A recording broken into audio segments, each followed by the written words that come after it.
Live betting reaction to all of the night's action. You're tuned in to VSiN Live on Mad Dog Sports Radio. Patrick Meagher, Dustin Swedelson, VSiN Live. VSiN Live, Mad Dog Sports Radio, as we say hi on a Friday, June 13. We're getting close to summer. I'm Patrick Meagher, live from California. Dustin Swedelson, Nevada. We've got Isaiah Ramirez, New York City. Ryan Smith in Las Vegas running YouTube. You can find us there at VSiN Live on YouTube. Hit us up with a sub there. We've got a lot to do on the program. Of course, we've got an exciting series. Whether or not it's Friday night or not doesn't matter, because we're going to get Game 4 coming up tonight with the Thunder trailing the Pacers. Nobody had it except a few. I understand Al, I understand Josh, and a couple others. But 2-1, the Pacers lead. And the books are expecting, obviously, this series to be evened out, as we're looking right now. On the road, the Thunder laying 6, 227 on the total. We'll get to that coming up here in just a bit. We'll also get to, now it's inarguable what's happening on the ice. This is an all-timer. If it continues, it will be the greatest Stanley Cup final we've seen, because what we saw last night, which we'll recap and then look ahead at the series price with Edmonton and Florida tied up at 2 now. Look at the series price and look ahead to Edmonton for Game 5. That coming up in just a bit. The U.S. Open, Oakmont Country Club is chewing up these golfers and spitting them out. Here's how you know it's not going well for a bunch of these guys. Last year's champion, so the defending champ, DeChambeau, he's not playing on the weekend. He missed the cut. The cut line is sitting right now about 6 over. Now, NBC just did a bunch of people dirty because they took the rest of the coverage and put it on Peacock. Can you imagine? My dad doesn't even know what hit him. My dad feels like he just drank about 10 beers trying to figure out where Peacock is to finish off this broadcast, because that's not happening, brother. But yeah, DeChambeau, he gone. Burns is the story here. So Burns came out and shot a 65, which is crazy on this course, 5 under.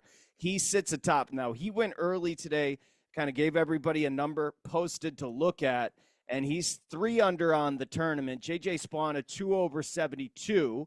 He was the first round leader.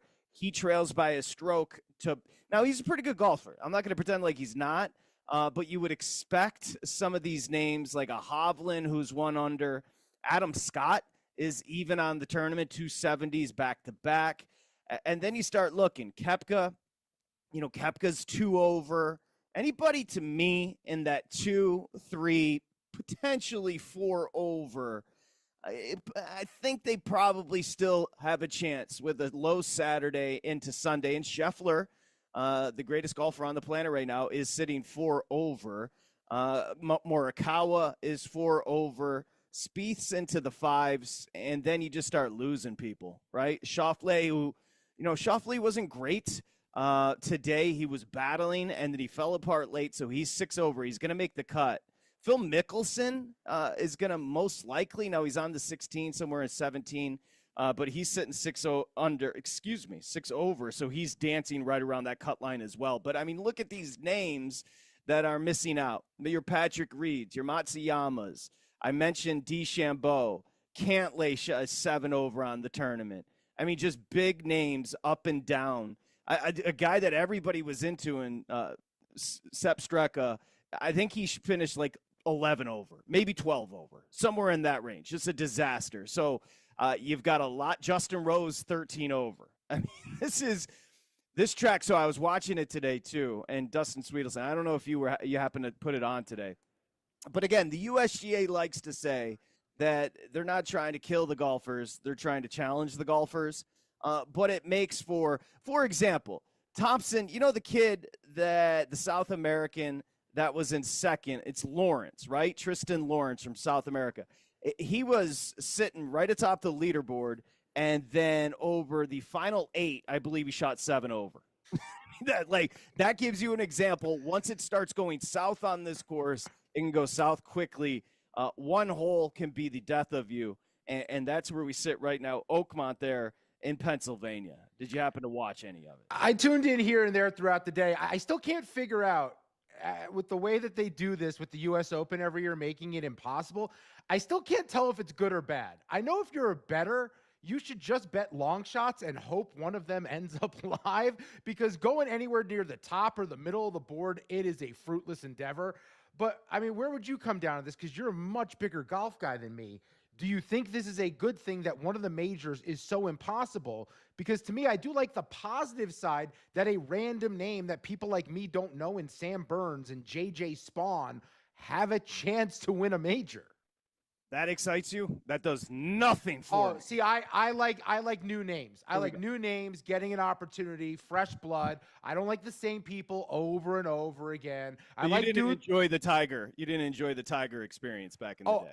I think all of you people with the Tiger stuff, back in the day dominance, the part that I hated about the Tiger experience was towards the end when he clearly wasn't the same guy, and all of these middle-aged men holding on to hope when he was barely making cuts and barely. You didn't answer what I asked. You didn't answer what. Did you like the Tiger experience, the dominance for 12 years of just awesome must-see TV on the weekend? I think when Tiger didn't win an event and someone else won one, it made their win that much greater because they had to take down the mighty beast.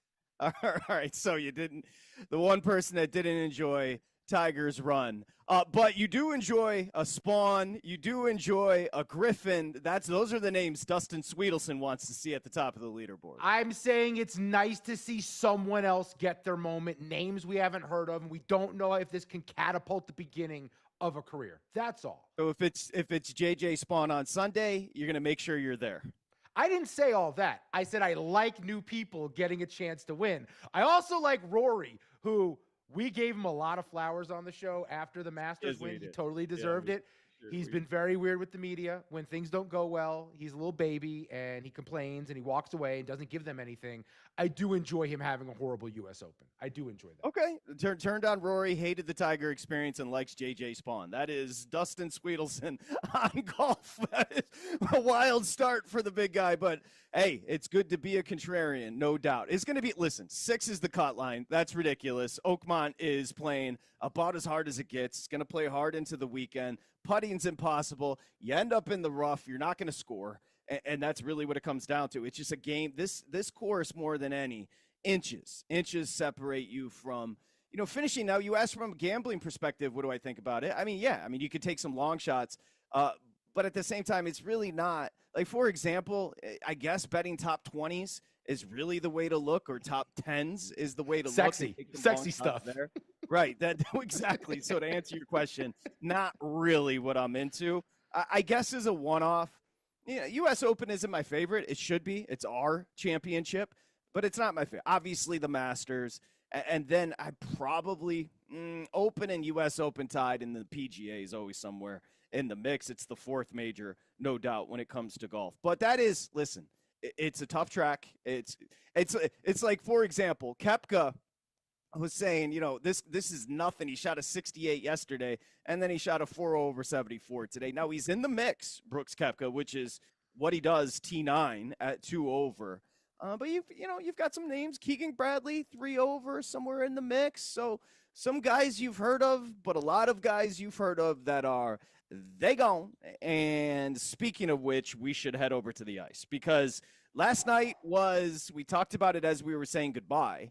And when Florida went up 3-0, I saw your boy Biz Nasty, I think he calls himself, on TNT, that broadcast with the statue that is Henrik Lundqvist sitting there with the rest of the crew and your boy Wayne Gretzky. And they essentially said at the first intermission, this one's over. The series is over. Florida's up 3-0. They netted 3 in the first. And then what happens? The Oilers come out. They score the next 3. And then the Oilers get a 4th. So they're up 4-3. And then with about, 20 seconds to go, was it Reinhart that gets the no goalie, pull the goalie, extra man, boom. Florida ties it up. We go to overtime for the 3rd time in 4 games. Remember, we had a double overtime in game number 2. And then you and I discussed Conn Smythe. Draisaitl was sitting on there on the board at like 12-1. And he nets the overtime winner. And Draisaitl, my guess is he's shorting up somewhere 2, 3, 4-1, Conn Smythe. Oh, he went from 13-1 during the show, right before the game started yesterday, to 2-1 today. Sam Bennett still the favorite at plus 150. Connor McDavid went from a minus 110 to plus 240, now plus 350.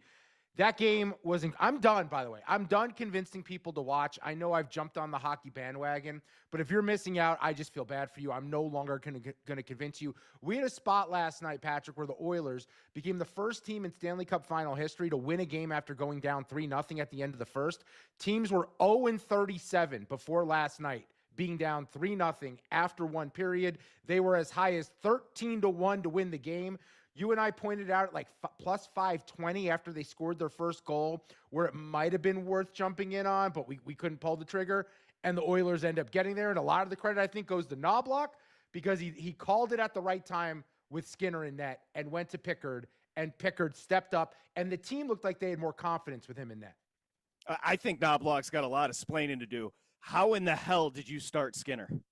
Well, like, how can you even justify that? Because Picard, whatever you want to call him, tomato, he was the difference maker for the Oilers. Some big saves in the third, some big saves in overtime. I mean, it's not crazy. I mean, he's not going to win the Conn Smythe, but he was the reason last night. He kept the Oilers in it, coming off the bench cold after 3 goals, and Skinner gets pulled. I don't know what the coach was doing. And you and I discussed it. I said, well, if you're going to pull him, then you have to keep him, and then you go to Picard.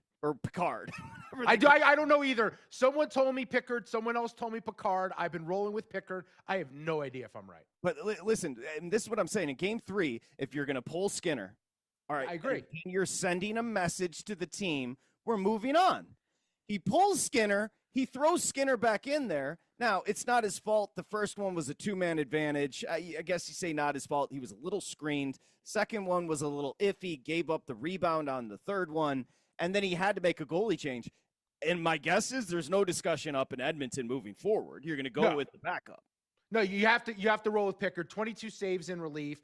Became the first goalie in a Stanley Cup final game where his team trailed by 3 or more. He came in, they win, and he's the first Oilers goalie to go on a 7-0 postseason run since Grant Fuhr did it.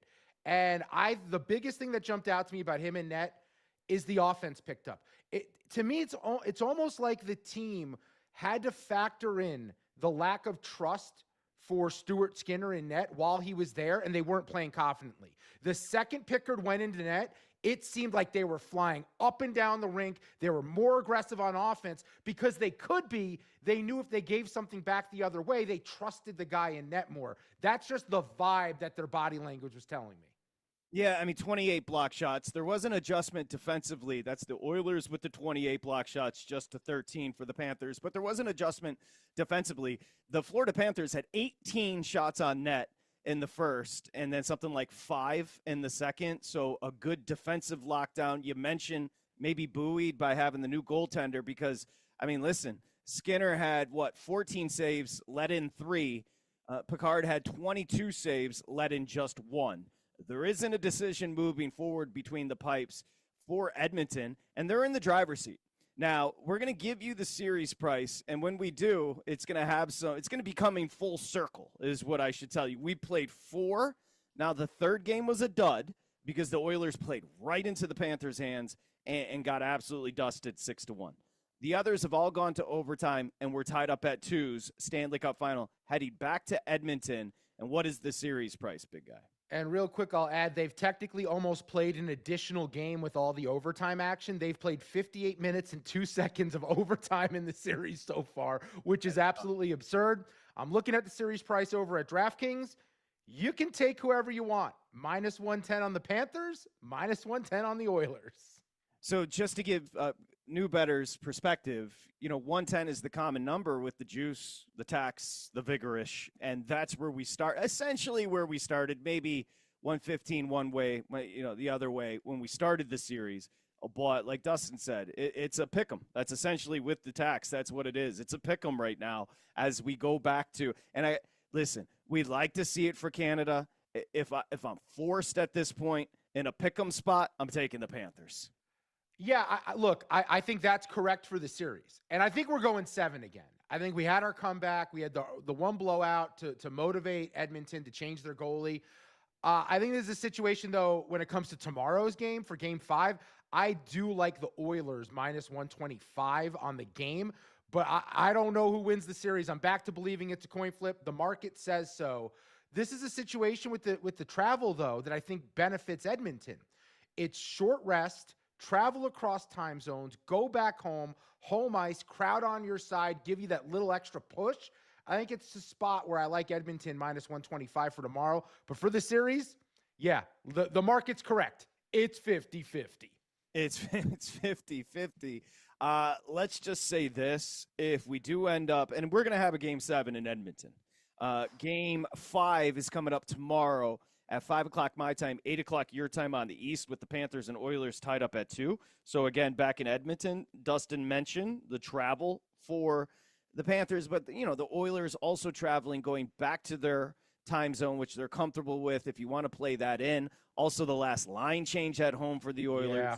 And they are favored, $1.25, 6.5 on the total. I don't know who is betting the under in this series because so much has been happening. 6.5 is about as steep as you're going to see, and that's where it sits. I think we can all agree if we do end up back for a Game 7, the Panthers, it's a pick 'em. The Panthers are not going to be afraid in Edmonton. No. There's some like positive EV sports betting Twitter person out there just going, I'm just hammering the under over and over again because eventually I'm going to be right. No. There's going to be goals in the series left and right. You can't contain that Edmonton offense for too long. We saw it in one game. They limited them to a goal. I think we're going to see more Draisaitl and McDavid on the ice together. I think they have to do it in some critical spots because it's just so difficult for Florida to deal with defensively. This series is shaping up to be awesome. And dare I say, we may have a new great rivalry in hockey emerging. I know there's no reason for Florida and Edmonton to be in a rivalry, but if they're going to have epic battles like this, we go Game 7 or 7 games last year, we go 7 again this year, we are looking at a modern rivalry, and I'm here for more of it. Well, we've played 4 games. We've had 4 overtimes. So that's pretty good. Now, we did have a stinker in Game 3. But if this goes 7 off the heels of last year's 7 between these two, and remember, last year's 7 was about as bonkers as it gets. Yeah. The Panthers win the first 3. The Oilers come back and win the next 3. We go to Game 7 down in Florida, which is the inverse of this year if we have a Game 7, which will be in Edmonton, and a tight game. Florida wins 2-1. That could be the difference. I think Bobrovsky could be the difference. Last night I thought he was fine. He didn't really have an issue. Maybe Puckheads could correct me on that. I'm just taking a look at his numbers from last night. It felt like he was under attack a lot in the second and third. He was. He saved 30. Shots 35. So he wasn't great in the game, but I thought he made some big saves. I thought that was good goal. I thought it was a great game. It's a great game. It's up and down. Look, and that's all you want to see. Yeah, no. No zone traps. No Jacques Lemaire and the New Jersey Devils playing the most boring, trifling hockey. This is back and forth with the 2 best teams in hockey. I'm glad you mentioned Jacques Lemaire. I wasn't aware he was also a player. I knew he was head coach of the Devils. But I found this on the internet before the show. Draisaitl's just the 5th player in NHL history to score multiple overtime goals in a Stanley Cup final series. Maurice Richard, the Rocket, has 3 with the record. And then Draisaitl's tied with John LeClaire, Don Rowley, and Jacques Lemaire with 2. Yeah, Lemaire was a good player. It's a fun name to say, though. It's a fun name to say, Jacques Lemaire. It is. You should name your kid that. Jacques Lemaire Swedelson. It's got a good ring to it. You got to get approval, but I think you can manage it. The concept, the idea of Draisaitl playing behind McDavid continues to fascinate me. He's going to win a Conn Smythe. He's going to the Hall of Fame. He's 29 years old. He's the 2nd best player in hockey, and he's still well behind McDavid. For some reason, that continues to stand out to me. Yeah, we still haven't gotten a good comp for him. You asked it a few weeks ago, and I think it's a fair question. Because the big part is, if it was NBA, it'd be like an all-star coming off the bench, essentially. You know what I mean? Like, it's one thing to play alongside him, but it's almost like he's coming off the bench as well. I don't know if we've ever seen a player where he's teammates with by far the best player in the league at the same time. And if that best player in the league didn't exist, he would be the best player in the league. My two themes have been the Draisaitl theme, the greatest Stanley Cup final of all time theme, because we're shaping up here specifically with the rematch from last year. We're really building momentum into something special that's already been special through 4. That's been the theme with the hockey. And we're going to come back and talk about the basketball. And as I said the whole entire time, my theme with basketball was 2.5 are the Pacers over the next 6 seasons going to win. Hey, it doesn't feel crazy anymore. 2.5 champions. That doesn't feel that championships. Crazy. The Panthers, you go over, you go under, because we got a series, people. We got a series. This is all we wanted. This is all you asked for with these matchups. Again, no one's watching. We're aware. The ratings are going to say so. We know that. But I'm watching, you're watching, and it's awesome. Tonight, it will be the lead. So Monday, it will be the lead. Hold on. Let me just check the schedule. We don't have. They don't play till Monday again after tonight. Yeah, they don't play till Monday. So, Dog will open with the NBA Game 4 ratings, because no one's watching tonight. We'll be watching. We're going to be dialed in. We're going to be betting it. And if you want to bet it, you can go to VSiN.com/subscribe. Use the promo code SERIOUS. A great deal. $158. That's it. You get all the golfing. You get all the basketball, the hockey, the horses, everything you want for $158. VSiN.com/subscribe. Promo code SERIOUS. We're going to be betting this game tonight. The odds makers set the number at such a funny number, because it is forcing you to take Indianapolis. It is forcing you to take the Pacers at 6. But this team, Oklahoma City, doesn't lose back-to-back belly to belly. They just don't. No, they literally haven't in the playoffs. 5-0 off a loss. The problem is with the number, with the spread. They're 0-8 against the spread on the road in the postseason. What do you do here? You think they're going to win, but you don't think they're going to win by more than 6? That's always a dangerous game to play with.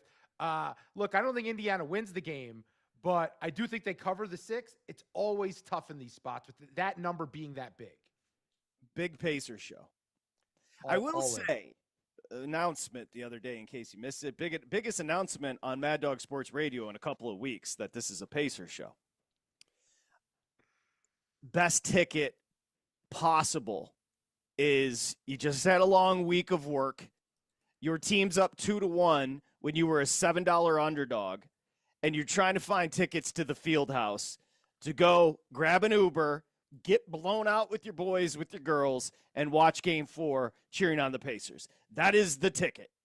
I have the cheapest ticket price for tonight to get into the building. I'm looking at it right now. Do you want to throw a number my way? I got to be close to $400. $573. You got almost 600 lying around. You can get in and watch the Pacers at home. If they go up 3-1, that is the upset to end all upsets. And as great as Oklahoma City is, they ain't coming back from that one. I'm sorry. That is too much. And it's Rick Carlisle. Rick Carlisle is dancing circles around Mark Daigneault right now. Oh, you're hating on Daggy, the 40-year-old? I just think he got a little cute. I think he got a little too cute. There's a chance he rebounds tonight if he goes back to what got him here. And I think we're going to see more of a certain matchup when it comes to Isaiah Hartenstein on the floor that could pay dividends. All right, so we got the golf in. Dustin, a huge J.J. Spawn fan.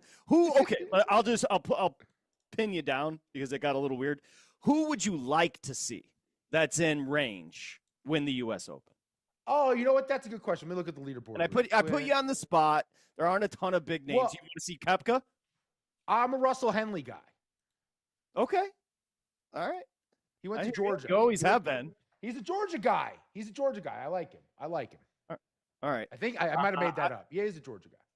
I've got Keegan Bradley, top 20, top 10. That's all. That's all I know. He's 3 over. So he's in the mix. Yeah. I mean, I think everyone's in the mix. Scotty's going to make the cut, right? Oh, yeah, 6 over. Scotty's 4 over. Okay. Scotty's I know he had a bit of a dangerous morning, though. I saw he had a dangerous morning. He did. But Scotty Scheffler said after his round today, he's like, I'm not out of this tournament. And he's not. anything can happen. That leaderboard's going to keep coming back to those that are over par. My guess, if I had to guess on a championship score, right around even par. That's what I got. It's wild. These scores are wild. One day you're good, one day you're horrendous. I respect the U.S. Open, but man, I would hate to be one of these golfers. It looks like you're like everything I trained for has me dialed in to be a great golfer on good courses. Well, we're going to make it impossible, so good luck. So you've got pros shooting. Justin Rose shot a 77 today. You got a pro shooting an 80 today. Go on. What did Danny Cannell say when he was on the channel? He could shoot at Shinnecock under 90? Look, I love Cannell, and I love Torrey and Cannell together. But that MFer was the cockiest son of a bitch ever. He still is. What do you mean was? No, and I'll tell him to his face. He's a great athlete, and I'm sure he's a great golfer. But he was pretending like he could go from the back tees and do damage on a U.S. Open course. That would not happen. Danny Cannell's got 3 constant wars in his life. 1, Shinnecock. He wants to prove he can shoot under 90. 2, the SEC. Can't stand it. 3, it's Deion Sanders' family. Those are his 3 wars he's constantly fighting. 4, trying to have a boy, because I think he's at like 3 girls. That's probably true. And my guess is that story is closed, I would think. 3's enough, people. 3's enough. There's a lot of traffic. There's a lot of traffic on the roads. All right, so we got through the golf. We got through the hockey, an all-timer, another overtime, down 3-0. Dustin told you the stats. Oilers come back and win it with Draisaitl in overtime. And now it's time for the basketball. Let's go. Who you got? The number 6. The total's 227. We'll come back and discuss. It's VSiN Live, Mad Dog Sports Radio. This is VSiN Live on Mad Dog Sports Radio with Patrick Meagher and Dustin Swedelson.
Welcome back to VSiN Live on Mad Dog Sports Radio. Here's Patrick Maher and Dustin Swedelson. Okay, it is VSiN Live, Mad Dog Sports Radio on a Friday. Remember, you can grab the newsletter, VSiN's newsletter, no obligation, completely free. Get some free plays. Set up the betting and sports menu for the day. All you have to do is enter your email address at vsin.com/newsletter. So we've got a lot to do. What we're going to do as far as guests, we'll set you up pretty much on everything. We've got our buddy Spencer Aguiar. He's a great golf handicapper, great talking golf. He'll be in the final hour. Sean Green is going to come up in about a half hour.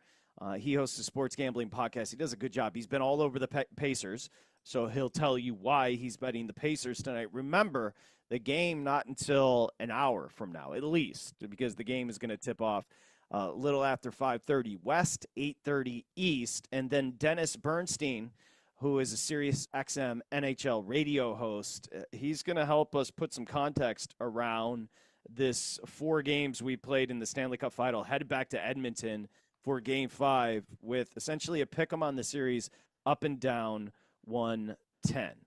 Okay, the game tonight, if you're just joining, of course, 2-1 the Pacers lead, and the Pacers just 2 wins away from their first NBA championship. I think they won 3, maybe 2 or 3 in the ABA, but they've got the Thunder on the ropes. Series price, the Thunder are still going to be favored. Now, I'm curious because I haven't looked today at the series price. This just gives you a macro idea. You don't even have to be a bettor. They're just trying to frame what the market thinks and who they think is going to win. Obviously, the Thunder are going to be favored, but what's the number? Yeah, right now looking over at DraftKings, the Thunder are minus 220 favorites. The Pacers plus 185. So in order to win 100, you have to lay 220 on the Thunder, and then a $100 bet brings you back 185 on Indiana. Yeah, if you like the Pacers, now's the time to get involved. You can catch 6 tonight at home, and you can get them plus 185 on the series price. So if you do believe, Al and Josh and others that have called us props, if you continue to believe in the Pacers, now's the time to bet them. And let me tell you the story of when you could and didn't believe in the Pacers earlier in the year if you haven't bet them yet, because I think the story of their odds is a fascinating one for this season. They opened the NBA year 50-1 to win the title. 50-1. 100 brings back $5,000 on the bet. At one point, their longest odds back in 2020, in March 2020, early in March, 150-1. During round 1 of the playoffs, in the postseason, they were 80-1. Then in the semis, they were 66-1, and versus the Knicks, they were 8-1. Starting the NBA Finals, they were 5-1. They're currently plus 185. And if they win this game today and they go up 3-1, they will be the favorite to win this series. Let me ask you a question. If they an 8-8 Mad Dog 6, we'll get your predictions in for Game 4. 8-8-623-3646. If the Pacers were to win Game 4, what do you think the series price is? Pacers would be favored.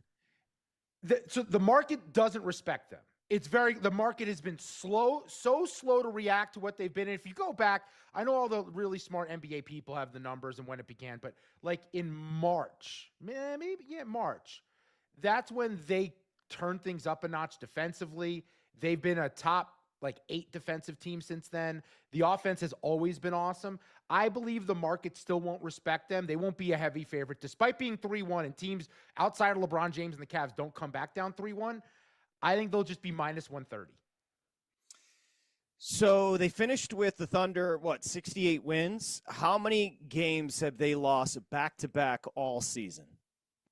They've lost Thunder? 2 times, twice, back-to-back. And one was the Minnesota. One of them was in April when they had already locked their seeding. Yeah. So a pure once where they lost a true back-to-back situation, and that's what they find themselves in tonight. Look, if you're looking at the game itself tonight, I actually think Indiana played about as well as they could play in Game 3. I thought everything changed, not just Mathurin, but I thought everything changed. We talked about it with T.J. McConnell. McConnell in the second quarter completely flipped everything. You had a lead from the Thunder coming out of the first quarter, and then McConnell comes in, 5 steals, 3 off inbounds, and really the story was the bench. The bench of the Pacers outscored the Thunder 49-16, but the Thunder were sloppy. 17 turnovers. SGA, who's your MVP, just 1 shot made in the fourth, 3 shot attempts in the fourth. He just wasn't himself. And then you look at the energy from the Pacers. First off, they shot 52% from the field. Anything above 50 is really good. They were hustling all over the place. They had 13 steals and 11 blocks in game 3. That was about as good as it gets. Now, I will call out one player for the Thunder in particular, and that is Chet Holmgren, who has been a first quarter merchant. And then he gets shook in the fourth. There was one little sequence where, I think you probably know what I'm talking about. Holmgren had a 3-pointer blocked, then he got his own block, and then he went in and he got like a layup block, and it was just like he was shook. He was defeated. He needs to play better in this game tonight, game 4.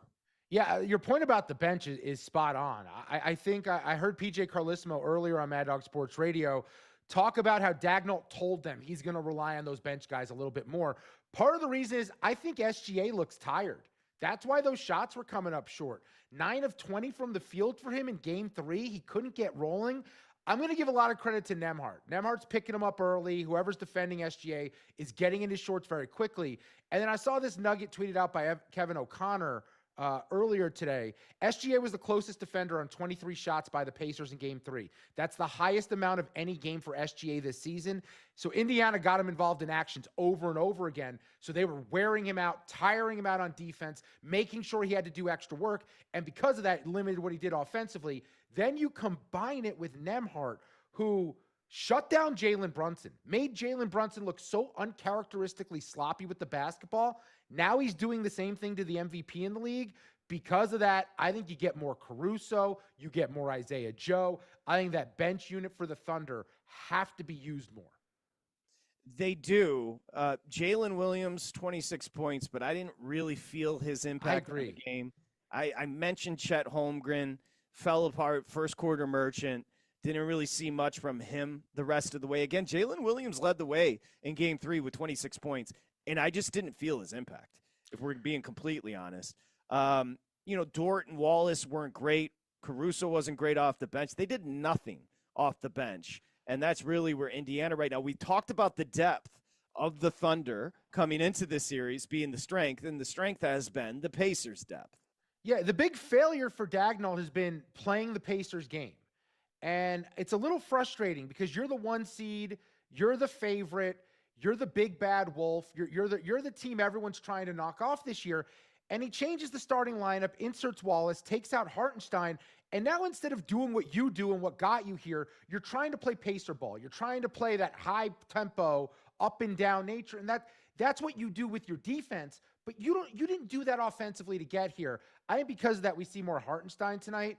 Thunder are +7 when they run the double big lineup of Hartenstein and Holmgren on the floor. They've only played 10 minutes with that look, but they've looked their best in those 10 minutes.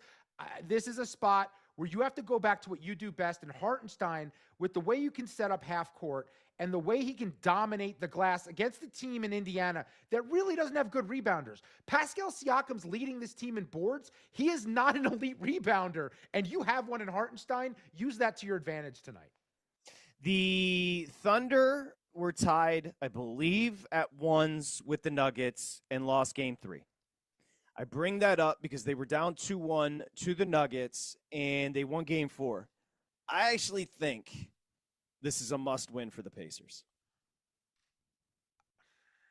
Is it must? If the Pacers, listen.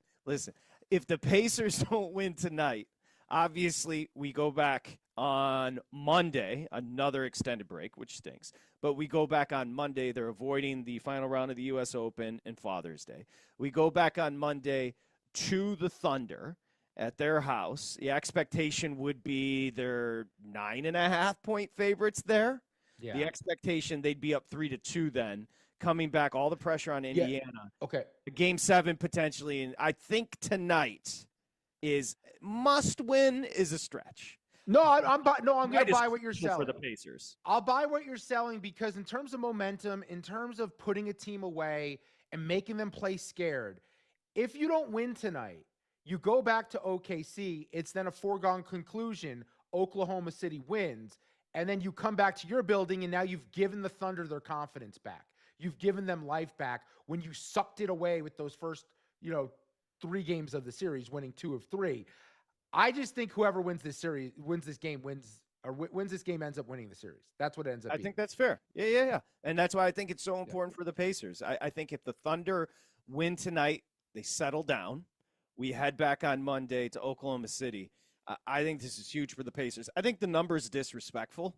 I do. Yeah. I think, what did it open? It's sitting 6 right now. Did it open 6? It opened 6, but here's what I'll tell you. The total moved because I bet under 225.5 as soon as the line dropped. And guess what? It moved up to 227.5. So we have over money, which is weird because the under's hitting 2 of the 3 games here, and the under's 13-11 with the Thunder coming off a loss in the Mark Dagnall era. So everything says it should be an under game, yet we had over money because we're up to 227.5. I think if you're going to bet the Pacers tonight, now once you get past the 4.5 into the 5s into the 6s, the points do start to matter. But free throws can kill you. That's the problem with betting basketball is those late free throws. You just never know. I think if you like the Pacers, money line it. That's what we said in game 3. They were a big time dog on the money line, an outright winner. That's a way to profit. Yeah, what's annoying about this line is you want to bet the Thunder, and the market is making it, the bookmakers are making it impossible. You can't back the Thunder in this situation. That number's way too big. They don't cover on the road. They're 0-8 against the spread in that spot. And it's so hard. It's so hard to believe in the Pacers because we're stuck with our bias of what we thought they were coming into the year and what we thought they were coming in the playoffs. But I think if we're going to look at the results and we're going to give context to this run, what they've done to get here in going through Giannis in Milwaukee, which was no easy task the way they did it, to knock off the 1 seed in the East in Cleveland that was deep and loaded the way they did it was impressive. And then they absolutely decimated the Knicks. We have to believe that the Pacers, who they are right now, with what they've gone through in this postseason, they should be closer than that number indicates against a team like the Thunder. You have to take the money line or +6. Yeah, I guess I'm contradicting myself by saying go money line because once you get up to 6, it's like you have a nice little cushion there. I think what Dustin said is true. I think the winner of Game 4 goes on to win the series. I think this is huge for the Pacers. Take advantage of that home court. Take advantage of how poorly, just 18 points in a disjointed, stale offense the Thunder showed you in quarter 4 of Game 3. I think this is a huge opportunity tonight. Well, to your point about the money line real quick, I saw this out there that Rick Carlisle, over the last 35 postseasons, Rick Carlisle has 40 outright wins as an underdog, meaning his team's catching points, it's plus money. He has 40 outright wins. That is the most of any NBA coach. Doesn't surprise me. He's a hell of a coach. I saw it when he was very young with the Pistons. Now, at that point, he wasn't ready to take a team to that next level. They brought Larry Brown in. Larry Brown wins a championship. But remember, Carlisle did one of the bigger upsets you're going to see, beat the LeBron Heat with the Dallas Mavericks. That was our last big upset, was him doing that against big bad Miami. The run that Dirk and them went on that year, if you look at the players they went through, I saw a video on it the other night. It's one of the, if not the best all-time run of talent that a team had to get through in order to win a ring. Carlisle's built for this, man. He is great at adjusting. And the thing that impresses me the most is it's someone else every night off that bench. And it was McConnell, it was Mathurin, so it was 2 guys last time. But he's going to find a way to get maybe Obi Toppin or another player is going to have the game of the lifetime here in this spot at home. But by the way, your Knicks, there's a couple of interesting names now atop the market to become the Knicks head coach. And if I'm a Knicks fan, I wouldn't be overly excited. We'll get to that coming up in just a bit. We go to the phones here on VSiN Live on a Friday, and we start with our buddy Tony in Detroit. Tony, what's up? Gentlemen, happy Friday. You too, brother. Hey, real quick, Oklahoma City has lost their last game. They will not lose again. They will win 3 in a row. I'm trying to push that narrative. But hey, on to the hockey. That last night was one. That was an all-timer. Like you guys have been touching on this series. Patrick, let me tell you something. That Jake Wallman scored that fourth goal. He's playing great for Edmonton on defense here and there. Our buddy Stevie Y traded him and a second-round pick for future consideration, and San Jose flipped him for a first-round pick.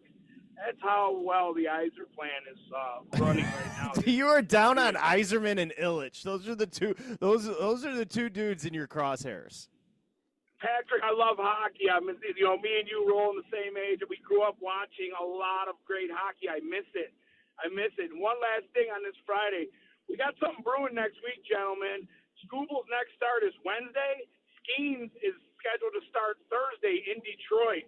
Major League Baseball never does a good thing about promoting things. My boy Manford and Doggy should call Manford to talk to the managers. Let's get Scooble and Skeens next Thursday at Comerica Park. Would be must-see TV, move it to a night game, ESPN or whatever. But hopefully baseball does the right thing. Let's see them two face off before the All-Star game when it don't really count. Bump back the Scooble start. Scooble v. Skeens, Tony, by far and away. It's not even close. The two best pitchers in baseball with Scooble and, of course, Paul Skeens right now. And there is a big gap between those two and number 3. Wallman, if you remember last night, he had the one-timer on the slap shot where he had his stick loaded for like 10 minutes. It was the perfect one-timer from Wallman to take a 4-3 lead. That was awesome. It was video game stuff.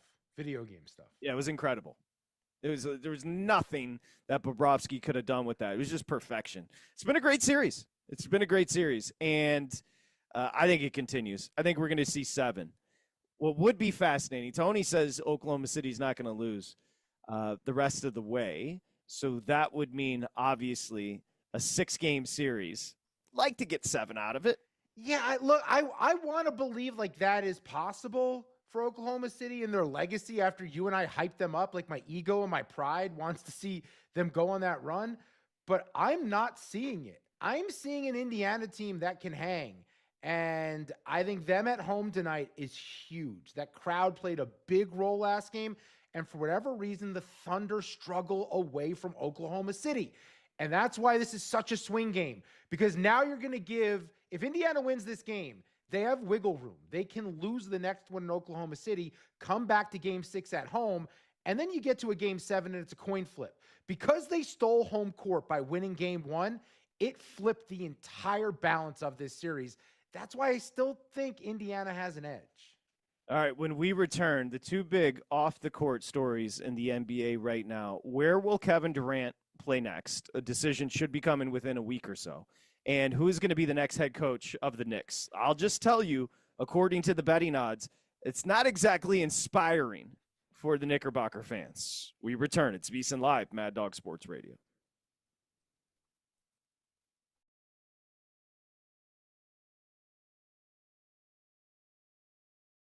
This is VSiN Live on Mad Dog Sports Radio with Patrick Meagher and Dustin Swedelson.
Welcome back to VSiN Live on Mad Dog Sports Radio. Here's Patrick Maher and Dustin Swedelson. All right, looks like we've got an adjusted cut line at the U.S. Open. It was 6. The projected cut line now is 7 over. So Harris English, Matsuyama, Patrick Reed, it looks like they're going to squeak in at 7 over. Rory is going to get in there at 6 over. Schauffele's going to get in at 6 over. Finau is 6 over. So some of these I'm telling you about are going to play into the weekend. Your leader right now, Sam Burns, who went crazy low today, and he's the best putter on tour by the numbers, and he didn't miss a putt today. He was 5 under 65, which is just a crazy score on this course. So Sam Burns, your leader at the U.S. Open. J.J. Spawn, 2 under, and Victor Hovland, 1 under. So that's the U.S. Open. I teased it before we went to break. Dustin Swedelson, I'm Patrick Maher. This is VSiN Live. Hope you're having a nice week. We're still more than 30 minutes out from Game 4 in Indiana with the Thunder Pacers. But so the Knicks head coach. So remember, the Knicks have attempted to interview a bunch of employed coaches. Jason Kidd, Chris Finch, Udoka, even Billy Donovan, Atlanta's Quinn Snyder. Like, they've tried. And they failed. So the Knicks, who got rid of Thibodeau, are now looking for a head coach. And the betting favorite to be the Knicks' next head coach is Mike Brown at plus 110. So he's a pretty good favorite. And Taylor Jenkins, who was fired by the Grizzlies, is your second betting favorite at plus 190. Bro, what are we doing here? First of all, I'd love to text James Dolan, who definitely is responsible for all of this. Great plan, exclamation point. Great plan, JD. This is how we drew it up. Let's fire a coach that took us to the Eastern Conference Final, and then like a desperate housewife, only go after married men, only go after guys who already have full-time jobs locked in, that also a lot of them are in better situations than you're in currently. Mike Brown being the favorite is the most James Dolan Knicks turn of events you ever could have imagined. To have to settle for a guy who all he does is get hired to get fired at some point. His teams end up being fine, and then at some point fizzle. I'm looking at the odds right now, and there's a few names that jump out to me. If you're going to go Mike Brown, we're opening it up to everyone. That's where it is. If Mike Brown is an option, everyone's an option. My third grade teacher, Mrs. Dennison, is an option. At that point, I still think Jeff Van Gundy at 30-1, that was your suggestion. That is the best hire. I doubt James Dolan ever admits he's wrong and goes back to him. If you're going to go Mike Brown, and I don't think he can coach, but I think players would play for him, why not go John Calipari? Why not take a risk on a Rajon Rondo, who people believe is a future head coach in the league, and get ahead of it now? Or why not consider Micah Nori, Dave Bliss, or Chris Quinn? Do you know what I like about all three of those guys? I don't know anything about them, and I know the rest of the list is a bunch of guys who suck at coaching. Well, I know people like Mike Brown. The Cavs liked him a lot. They hired him, fired him, and hired him again. The Kings liked him. They fired him. The Lakers liked him. They fired him. Thibodeau had a great 5-year run, postseason 4 times. He gone. So congratulations, man. You got an exciting hire coming in at head coach for your Knicks. Congrats. Remember when we celebrated the Knicks finally being a well-run franchise like a few months ago? That's over. Yeah, I don't think this has anything to do with Leon Rose and the rest of them in the front office. I think this has everything to do with Mr. Sphere there in Las Vegas / New York, Dolan. When we return, we're going to be joined by our buddy Sean Green, Sports Gambling Podcast, VSiN hosts, talking about the basketball. It's VSiN Live, Mad Dog Sports Radio. Covering the spread all night long. This is VSiN Live on Mad Dog Sports Radio.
Welcome back to VSiN Live on Mad Dog Sports Radio.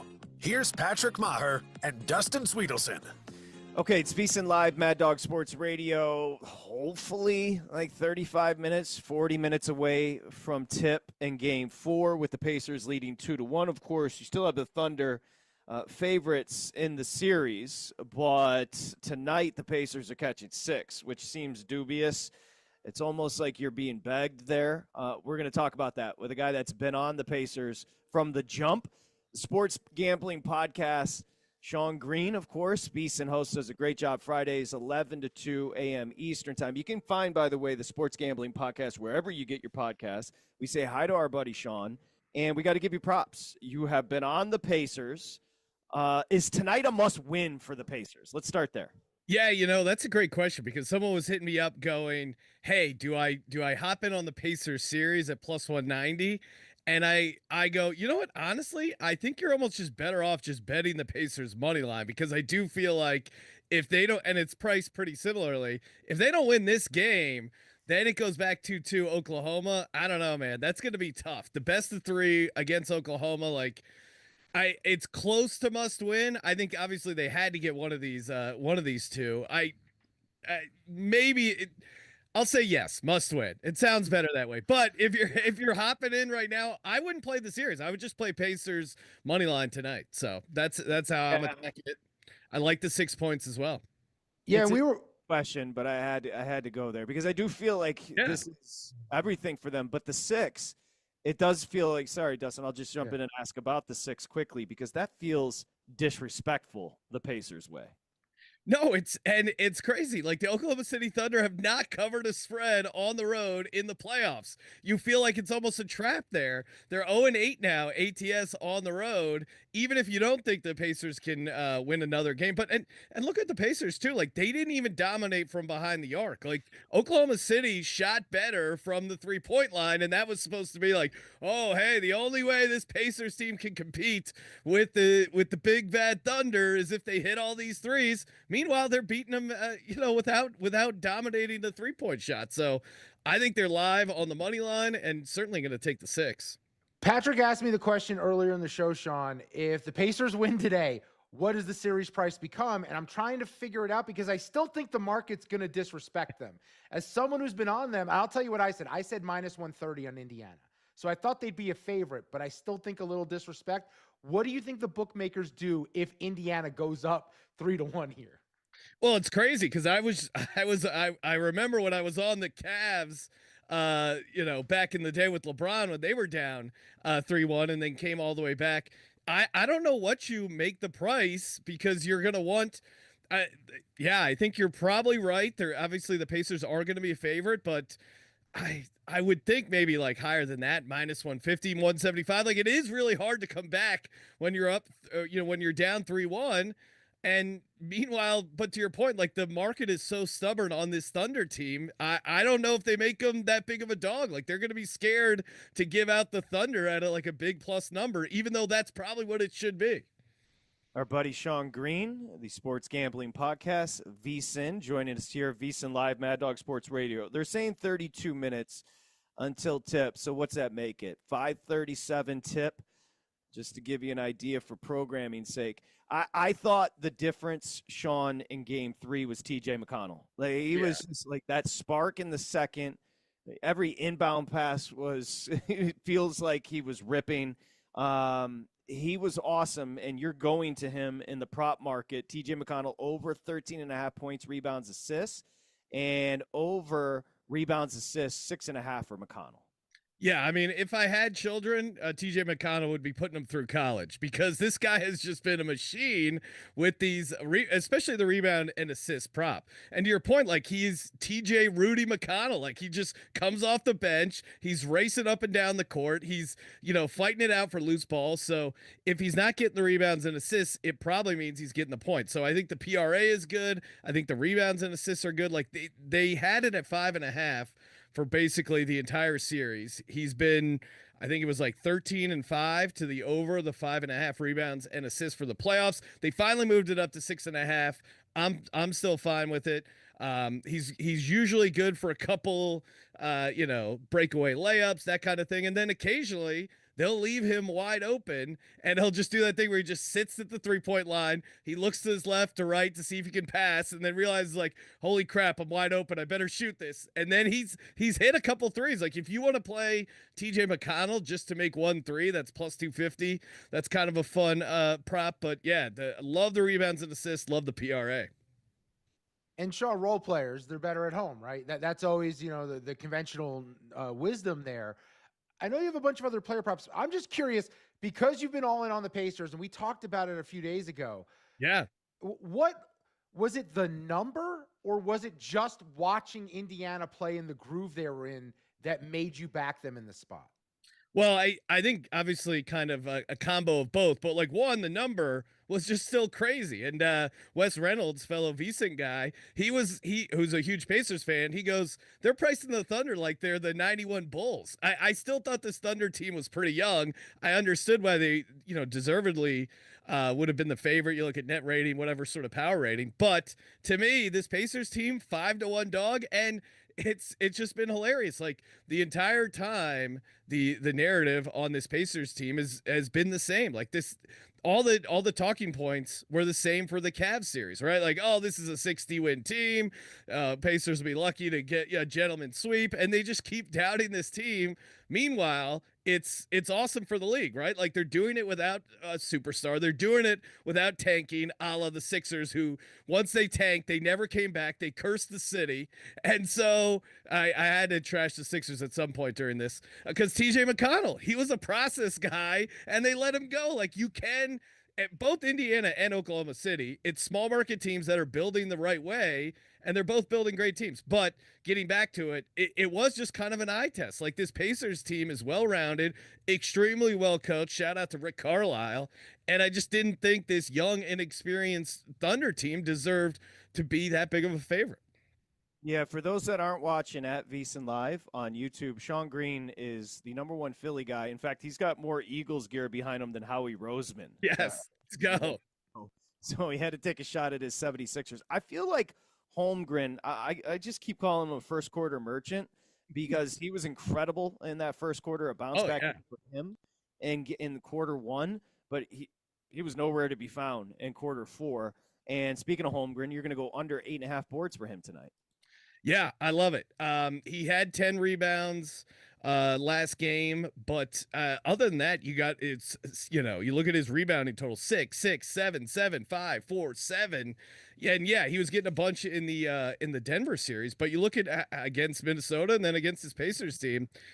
It's one, I wouldn't be surprised if his minutes are cut a little bit. You mentioned him falling off in the fourth quarter there, Patrick. I think good point. Because I don't know if he's a little gassed or something, but I wouldn't be surprised because of the relatively quick turnaround, only 1 day of rest. That's the only time they have that in this series. If Chet kind of can't hang and doesn't get his normal, I mean, he played 34 minutes and those minutes at the end were not good. So I think he's going to be in like the low to mid 20s, which certainly helps on any of his unders. And then eye test too, like he's getting like boxed out. He's any of those like 50-50 rebounds he's been getting previously are just getting like ripped out of his hands. I think the crowd is rattling some of these Thunder players, and I think Chet is one of them. So I think there's a lot that has to go right for him to get over this rebound. So I like the under. Totally agree. I also think there's an element where we see more Hartenstein tonight. Yeah. I think Oklahoma City has to slow things up, and his defense is huge for them. And Indiana doesn't really have a true big that can dominate the glass. Now, back to the bench players, because Benedict Mathurin was our leading scorer in game 3. Yes. It was 140-1, Sean. 140-1 for him to lead the game in scoring. I don't think we expect 27 again, but he's a young, talented guy who may have confidence. Are we going back to Benedict Mathurin for the points? Yeah, I wouldn't play the leading scorer for him again. But and funny you mentioned that. My buddy CJ Sullivan, who's a guest on our VSiN show a lot, he actually had him to lead the night in scoring. Now, no. Unfortunately, the offshore book he was using only allowed him to put like $2.40 on it. So it's one of those 150-1s where you're almost angry because you're like, damn, I should have had more on this.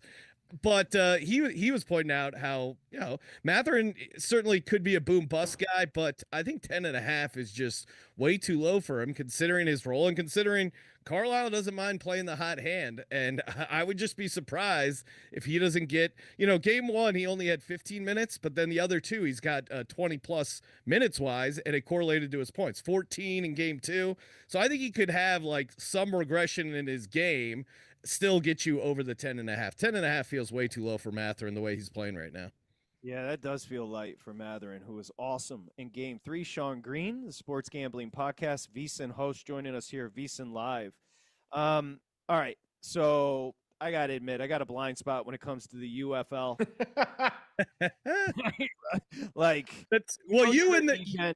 You and the viewing public, Patrick, both blind spots because no one's watching it. No, I know, and maybe it's working in the. Maybe I should. I'm too busy with soccer and other sports, so I haven't been following. In fact, I just looked up. I'm like, wait, DC Defenders, Michigan Panthers tomorrow. Why are they playing in Missouri? Well, because it's the championship game. That is shocking to me. Tell me, just back up and tell me how, obviously betting wise, but tell me how you got into the UFL and do you actually enjoy the product? Well, that's a loaded question. No, I love football. I love betting on football. It honestly, a lot of it was just like, hey, in the spring, I'm looking for more action. We started like when the XFL, relit up back in, I think it was 2020, and then their season got cut short because of the pandemic and stuff like that. So it kind of was just, hey, our audience loves betting on football. We love talking about betting on football. Why not just sprinkle in some of these spring football games as well? I mean, I do like the UFL. Like the good teams are watchable, I would say, and this Michigan Panthers is a very good team.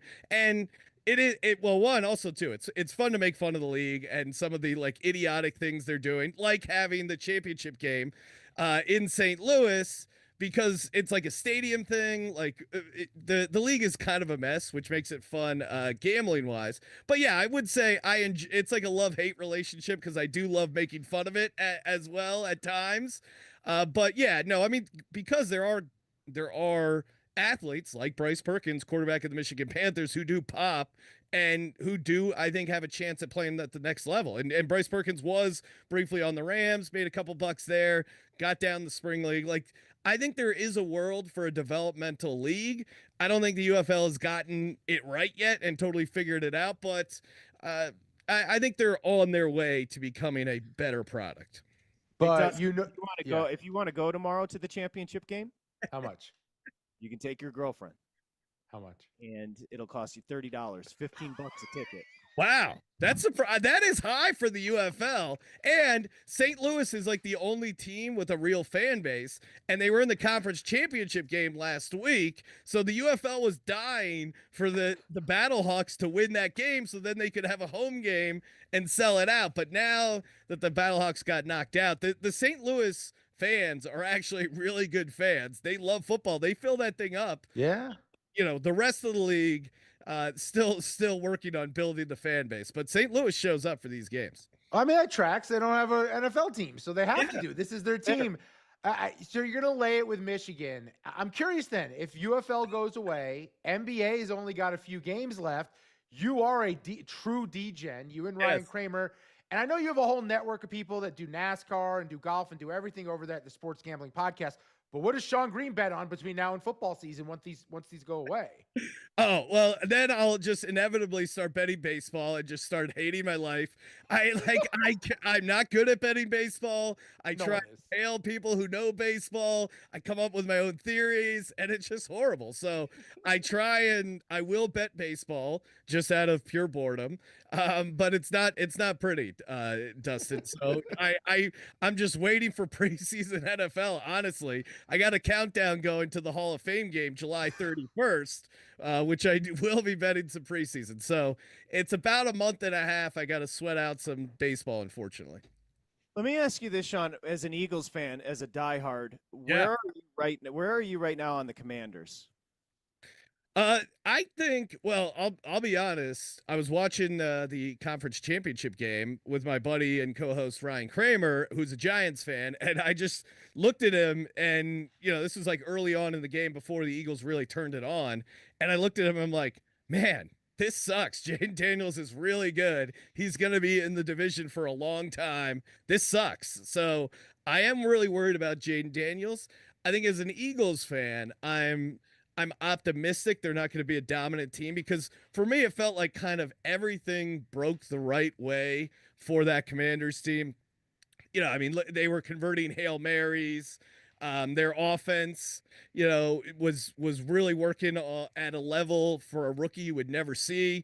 Guys like Zach Ertz and Austin Eckler were being productive. Guys that like everyone kind of thought was washed. Like everything, like all the guys they brought in for those 1-year deals all kind of hit. Like everything broke right for the Washington Commanders. So I'm hoping things break a little bit wrong for them, obviously. But yeah, I mean, just real honestly, it's just Jaden Daniels is scary good. And luckily the Eagles have a really good defense. But yeah, I'm definitely concerned about Jaden Daniels. Real quick, the total in the NBA game is now up to 228 at DraftKings. I bet under 225.5 2 days ago. So I don't feel great. That's one part of the conversation.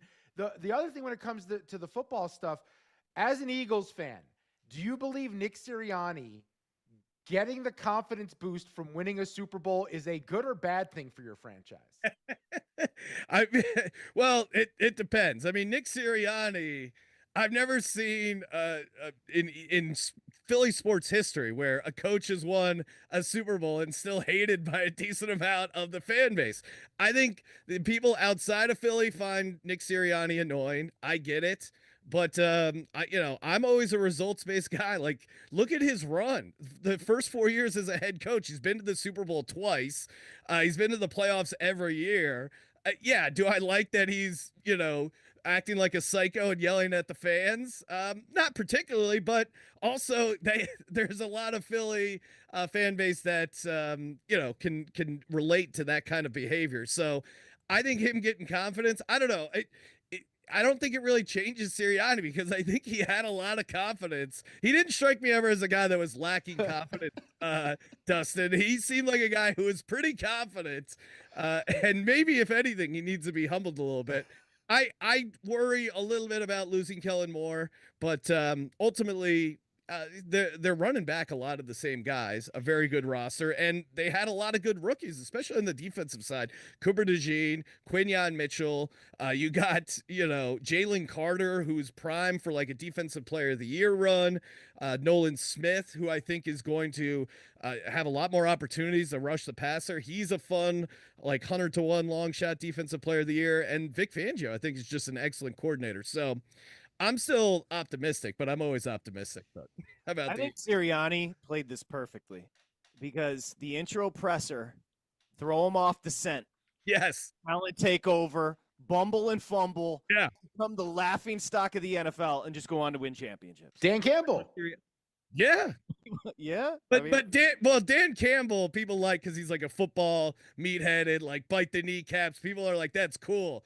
Nick Sirianni, I mean, you want to talk about getting just roasted out of the gate. Like that first intro press conference, and it was like virtual, and we were still doing the COVID stuff, and it was bad. Now it's crazy because the other thing he got killed for was comparing the team to flowers. Like 6 or 7 weeks in, he did a speech about how, oh, you guys are like flowers and you got to let the roots take hold. And again, completely destroyed. They were, I think, 2-5 at the time. People were calling for him to get fired 7 games into his tenure. They turn things around. They sneak into the wild card, and the players respond. That's the other thing too. Like I'm totally fine people goofing on Sirianni, but the players respond to it. The players like him. The players have his back. So if the players are good with him, I'm good with him. The botanist. Yes, exactly. Who knew? Who knew? Sean Green, great job. The Sports Gambling Podcast, wherever you find your podcast tonight. VSiN, the Sports Gambling Podcast, is going to be on 11 p.m. to 2 a.m. Eastern. You can find Sean and those UFL plays over at Sean T. Green on Twitter. Thanks, Sean. Appreciate it.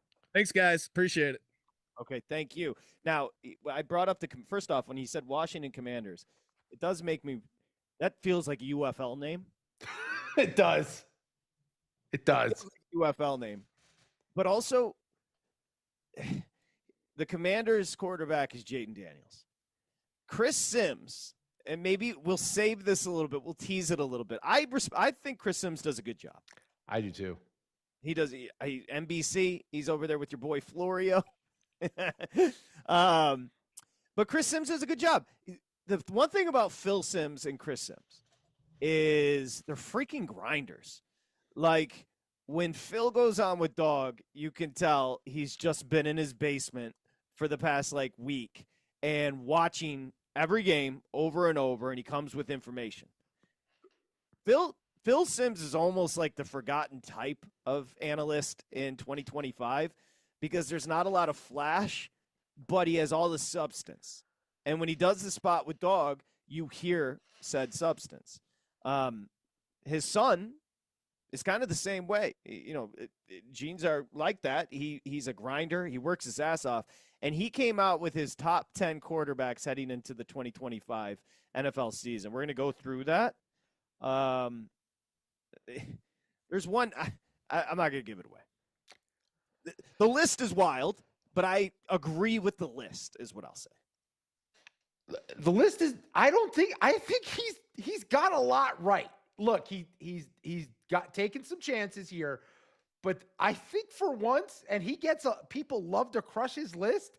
There's a lot I like about it. There's a couple weird ones, and there's a quarterback that he has in a section labeled "Is this it?" that I think is due for an MVP caliber season on his list. I was just thinking about as a guest, Phil Sims, and I'm not crushing this guy, but long-term Mad Dog Sports Radio listeners, I think some of you may agree with me. Every year, Dog has Steve Mariucci on. And Mariucci's a Michigan guy, so I don't want to take shots, but he's impossibly surface. Like, hey, if they have a good season, they could do well. If they don't have a good season, it comes down to the quarterback play.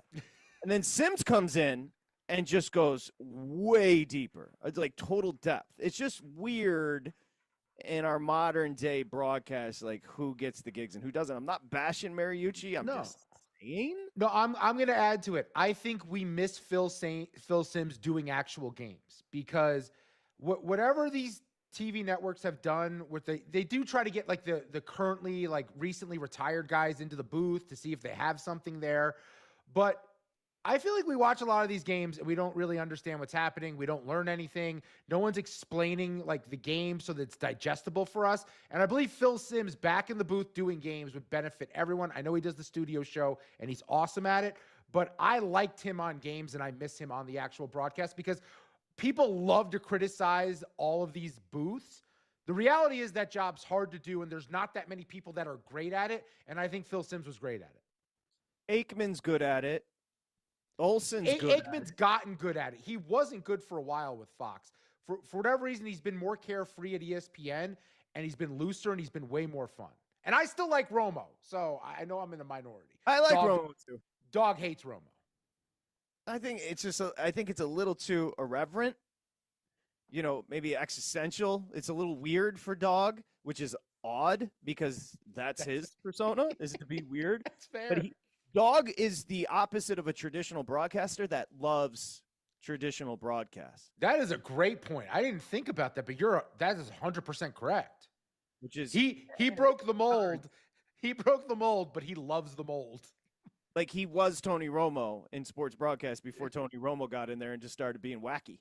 That's true. Knowledgeable. Jeez. Dog's knowledgeable. Romo's knowledgeable. Olsen's very good. Olsen got cucked by Brady.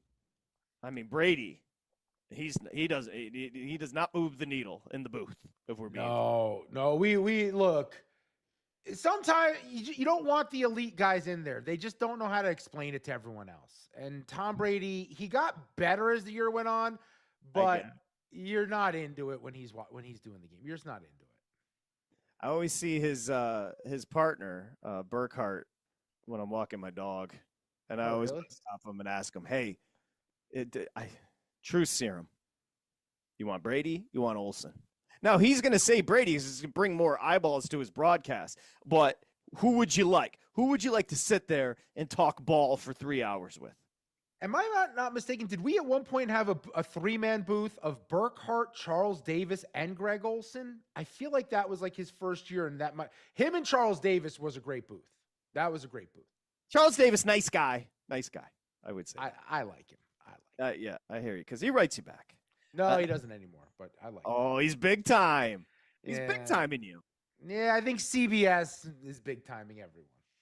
All right, 8-8 Mad Dog 6. So we are, I would say, 10 minutes away from tip. 888-623-3646. We are going to get to that quarterback list from Chris Sims, which I think is awesome, an awesome conversation. But when we come back, let's get our bets in for Game 4 NBA Finals. A Thunder trail 2-1, of course. And Dennis Bernstein's going to join us to talk to hockey as well. It's VSiN Live, Mad Dog Sports Radio. This is VSiN Live on Mad Dog Sports Radio with Patrick Maher and Dustin Swedelson.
VSiN Live on Mad Dog Sports Radio. Here's Patrick Maher and Dustin Swedelson. All right, VSiN Live, Mad Dog Sports Radio. We are just about 5 minutes away from tip game 4 in Indy. Of course, the Pacers leading that series 2-1, and they are catching 6 at home tonight. Does feel a little disrespectful. We shall see. We'll have the in-game number for you here on VSiN Live. Dustin Swedelson, I'm Patrick Maher. We're going to transition to the series that matters. Let's be honest, people. Dennis Bernstein, the4period.com senior writer, Sirius XM NFL radio host, at Dennis TFP on Twitter. And Dennis, thank you for doing this. I would say that we were a little nervous, maybe lost some momentum after game 3 where Florida dominated and the Oilers played right into their hands. And it looked like at the first intermission, maybe that was going to continue. And then we got a classic, and we have a classic series tied up at 2s.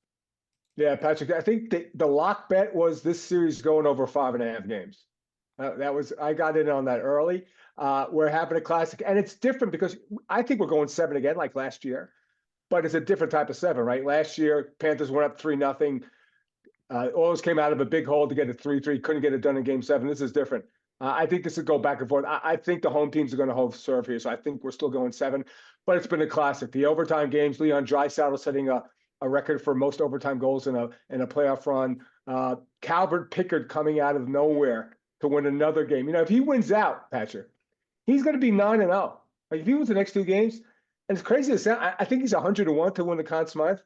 I might throw a ticket on him. It's been nutty. It's been crazy, but it's been compelling hockey. It's been a joy to watch, and I can't wait for the last 3 games. What was the arena like last night? Because 3-0 lead. I bet Edmonton. Full disclosure, Dennis, on this show, I called yesterday pregame the Stuart Skinner game, which he did have an impact on it, but not the way I anticipated. What was the arena like? One, they're up 3-0, but then as that lead starts to evaporate, what was the building like? You know, Dustin, it's funny. Everybody talks about how loud Edmonton is. Florida's Panthers building in Sunrise is loud. It's loud, and it was really loud at 3-0, and you thought the game was over. But if you watch the Edmonton Oilers for 1 game in this playoff run, you know the game wasn't over. Yeah, it got really quiet. It got really apprehensive. There was a lot of nerves. Now, it got loud. It got really loud when Sam Reinhart tied it with, 17 seconds ago. What a classic game. But those fans represent, and Dustin, I remember back in the Florida to 6,000 fans and nobody cared about it.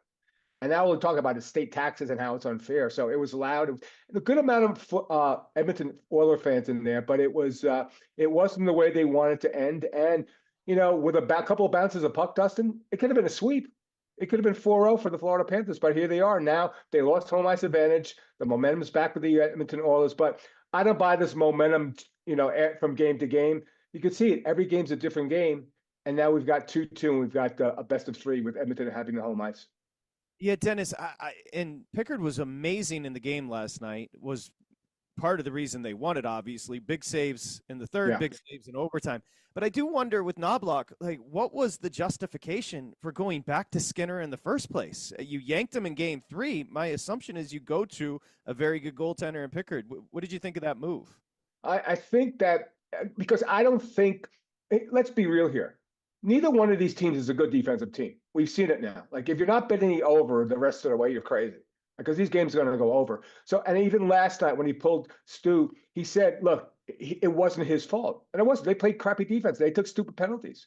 He wanted to change the momentum. And the way you can change the momentum, you can't change the lineup. The guys are the guys. You got your 12 skaters. The only way to try to change the paradigm and change the shift in momentum is by changing the goaltender. And they really like Calvin Pickard. They played hard for that guy. They played better for Calvin Pickard than they do for Stuart Skinner in front of him. You saw that, but he just makes a big save last night. So the justification was not necessarily blaming Stuart Skinner, because his records from game 4 to game 7 is stellar. I think he just tried to change the momentum, and it worked for him. What about Draisaitl coming up with another overtime goal? And I think you're right, too. There was an energy boost offensively for the Oilers once Pickard was in net. They looked like a totally different team. And then Draisaitl, again, coming through when it matters the most. And Patrick was trying to frame the conversation with how many other athletes are as good as Leon Draisaitl and the second best player on their team with what he's doing right now. He's shortened up. He went from 13-1 to 2-1 to for Conn Smythe. Do you think he has a chance to win that award here? You know, Dustin, I thought when we started the series, like to game 2, I thought 2 guys were going to win it: Connor McDavid and Sam Bennett. And now I'm not sure, right? And so Leon, because of the overtime goals, and the voters are human beings, they see guys producing, and not for nothing, Connor McDavid is without question the best player in the league. I don't care who won the MVP; he's the best player. He wasn't the impact player last night.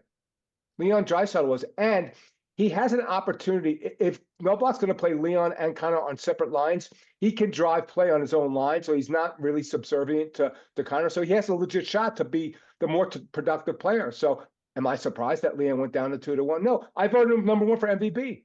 Connor Hellebuck, MVP, a goaltender? Come on. So yeah, that's a live ticket. I would absolutely put money on Leon Draisaitl because he's feeling it right now, and he's been the clutch player for the Oilers, not just in the final, but throughout the playoffs.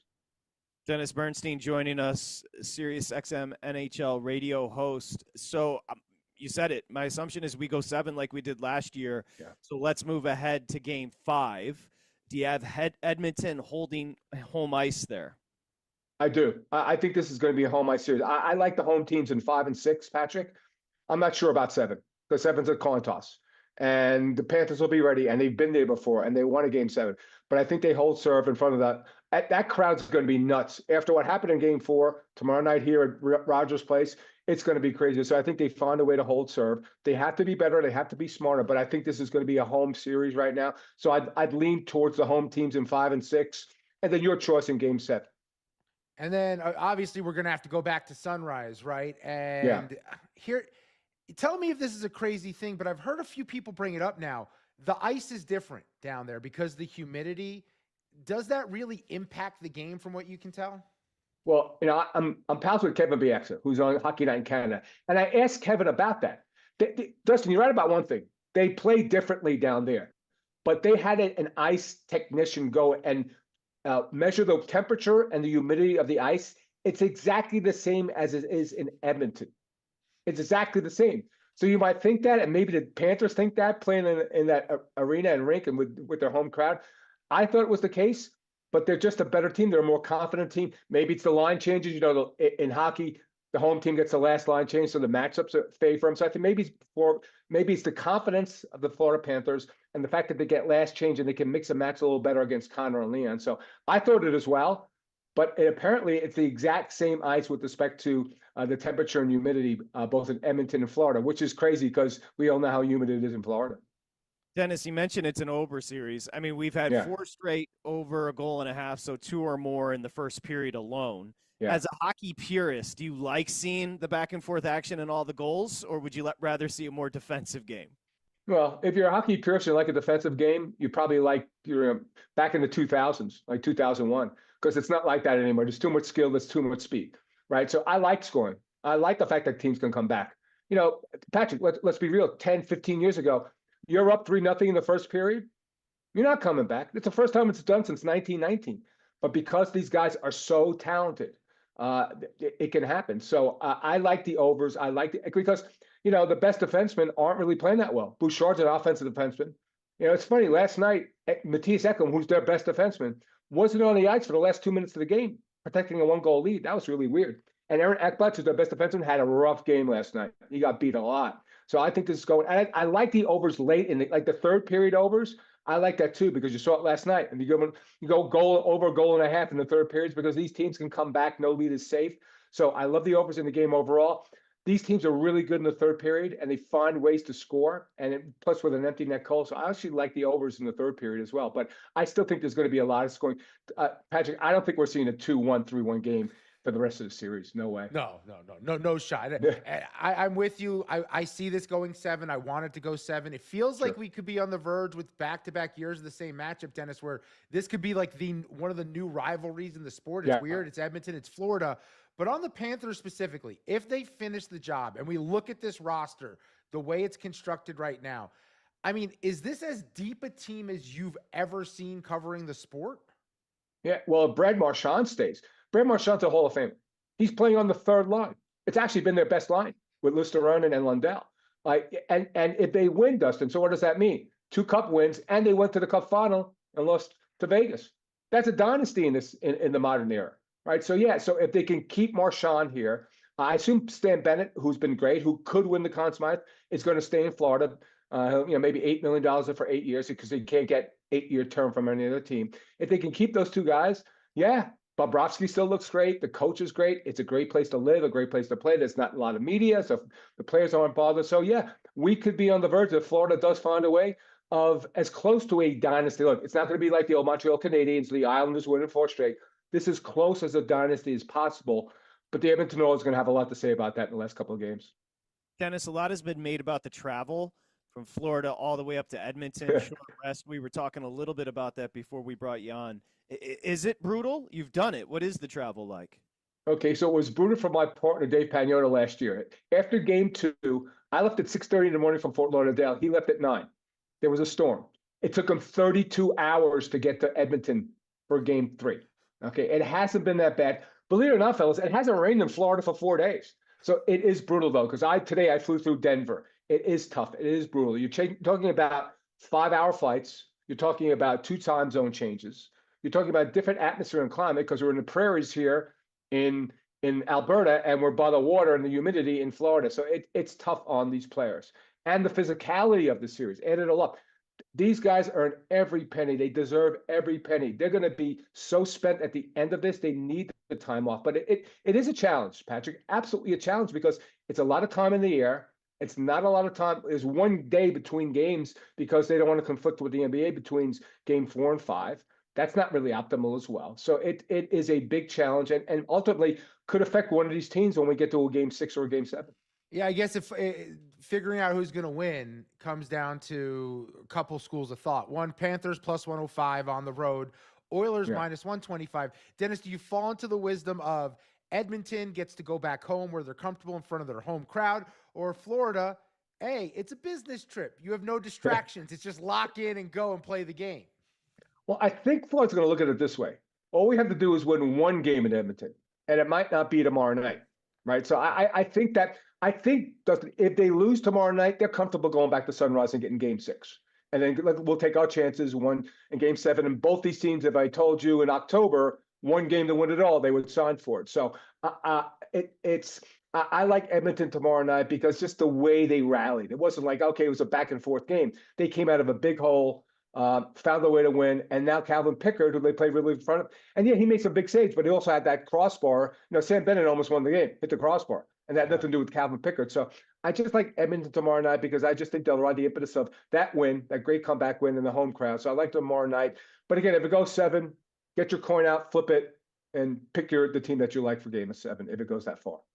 Yeah, Dennis Bernstein, and you've got to go in 7. We've got to go in 7 from your lips to God's ears. 'Cause this has been an amazing series. TheFourthPeriod.com, a senior writer for Dennis over there, and you can hear Dennis on Sirius XM NHL Radio, Channel 91 tomorrow on the Hot Stove at 11 a.m. Eastern. I know it's a lot of travel, Dennis, so thank you for doing this for us tonight. Appreciate you. Oh, Patrick Dustin, anything for VSiN. It's my second home. Happy to be on with you boys. Okay, thank you. Dennis Bernstein, there he goes. He's up there in Alberta for Game 5 coming up tomorrow night. Here's what we'll do. We'll break and come back. A quick start for the home team. We'll update you on the in-game number with the Pacers hosting the Thunder. It's VSiN Live, Mad Dog Sports Radio.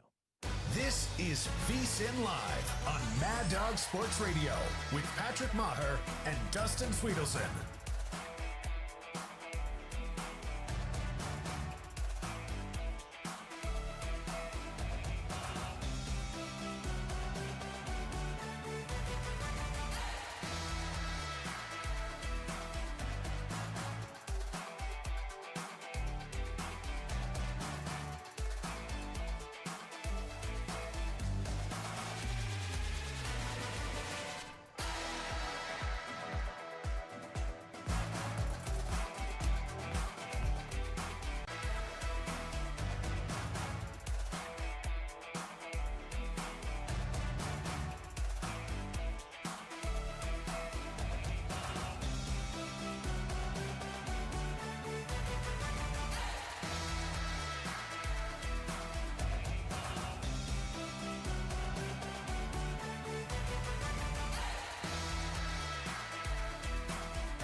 Welcome back to VSiN Live on Mad Dog Sports Radio. Here's Patrick Maher and Dustin Swedelson. Okay, the 2025 NBA Finals full swing with the Pacers leading the series 2-1, and the action continues in Indianapolis for Game 4. Right now, tune in for a special edition of the starting lineup live from Gamebridge Fieldhouse, featuring exclusive on-site interviews leading up to tip-off. You got the game right now. Here, Game 4, Thunder Call on ESPN Extra, Channel 81. The Pacers broadcast on NBA Radio Channel 86 or the national feed on ESPN Radio Channel 80. It's also streaming on the SiriusXM app as we welcome you back here, VSiN Live, Mad Dog Sports Radio. So I mentioned quick start from the Pacers, so we should get you caught up as we are at a break, and the Pacers lead 20-12, 7 minutes to go. So the scoring for the Pacers, I think their team total was set 110, and they're blowing that out of the water right now. Yeah, this thing closed -6 with the Thunder as the favorite. 227 was the total. In the market right now is 7 minutes to go in the first. It's still Oklahoma City, even though they're down 8. -1.5, and the total's all the way up to 235.5. So there's a lot of action happening right now in this game. Up and down, up and down. And the Pacers look confident, and I'm going to say something, and you're going to get annoyed at me for it being a humble brag. But my hedging of a Knicks ticket on the Pacers to win the title at 11-1, I can confidently say for the first time, feels like it's actually live. Pacers show. Nembhard hit a 3 as they went to break to take them up 8. It was a situation. Hartenstein started. So Dagnall kind of tried to figure out his way in the NBA Finals. Seems like the wrong time to do it, but he does change the starting lineup. And we also had a situation with Holmgren where he did twist his ankle. Not sure if you saw that. Your TV was a little behind. I'm sitting here going, when's the game going to start? I'm still watching pregame, and I realized my YouTube TV was like 20 minutes behind. No, Holmgren twisted his ankle pretty bad. I do Let me think. see if there's an update. Is he still in there? I didn't see him on the floor just now. He's on the bench. So he started off pretty good with 4 points and 2 boards early in this game, but did twist his ankle. Now, he did get up to shoot the free throws when he twisted his ankle, but he did then during the break get pulled. So that's something to monitor here. Well, he's big, not for the offense, because that's been up and down. You don't know which version you're going to get.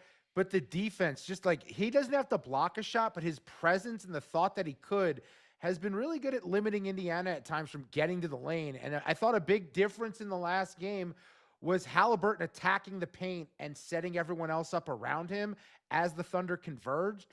Without Holmgren there as a presence for the Thunder, I think that opens up a lot of opportunities for Indiana to get creative offensively.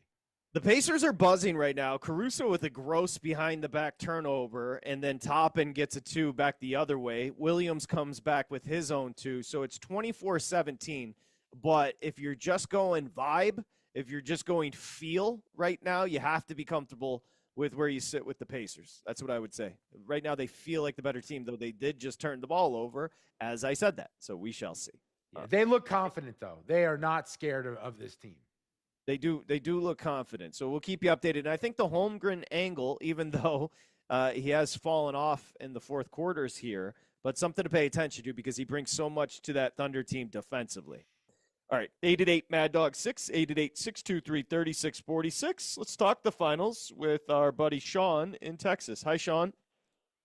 Hey, thank you for taking my call, and thank you for that host, because if it's going 7, then I fired off a ticket on the Florida Panthers because Paul Maurice is 6-0 in Game 7. So, good stat. That's right. There's nothing that happened last night that really concerns me about Florida. They just look like they took their foot off the gas in the second, and you can't do that against Edmonton. It came back to bite them, and yeah, I get it. They played better in front of Pickard. They must really hate Stuart Skinner after all the crap that he got to play like that in front of him in the first. They must really hate that guy. But, hey, it's going to be Packard going forward, and it really doesn't – I still trust Bob over either one of them, and I think that physicality that Florida brings will wear Edmonton down the further we go in this series. I agree. And a good point on Maurice, as far as game sevens, I think we said it at the beginning of the series. If it comes down to these teams being evenly matched, Bobrovsky is the better goaltender. And that could be it come game seven. I don't think the home ice in game seven is going to rattle the Panthers at all playing up in Edmonton. Yeah, it feels like wide open college football when everyone was running those spread offenses and no one was playing defense and you're just playing for one stop. It's almost like we're at a point with all the action. You're just playing for that one big save. If Bob makes a save on a shot that looked like it was going in, that could be all the difference in any of these games. If we're talking the majors in golf, we're going to talk to our buddy David in Buffalo. That is a lock. Here he is. Hi, David. What's up, guys? Appreciate taking my call tonight. I was able to go to Oakmont on Monday, and, man, that course is really, really difficult. To quote the great Jim Ross, it's tougher than a $2 steak, man.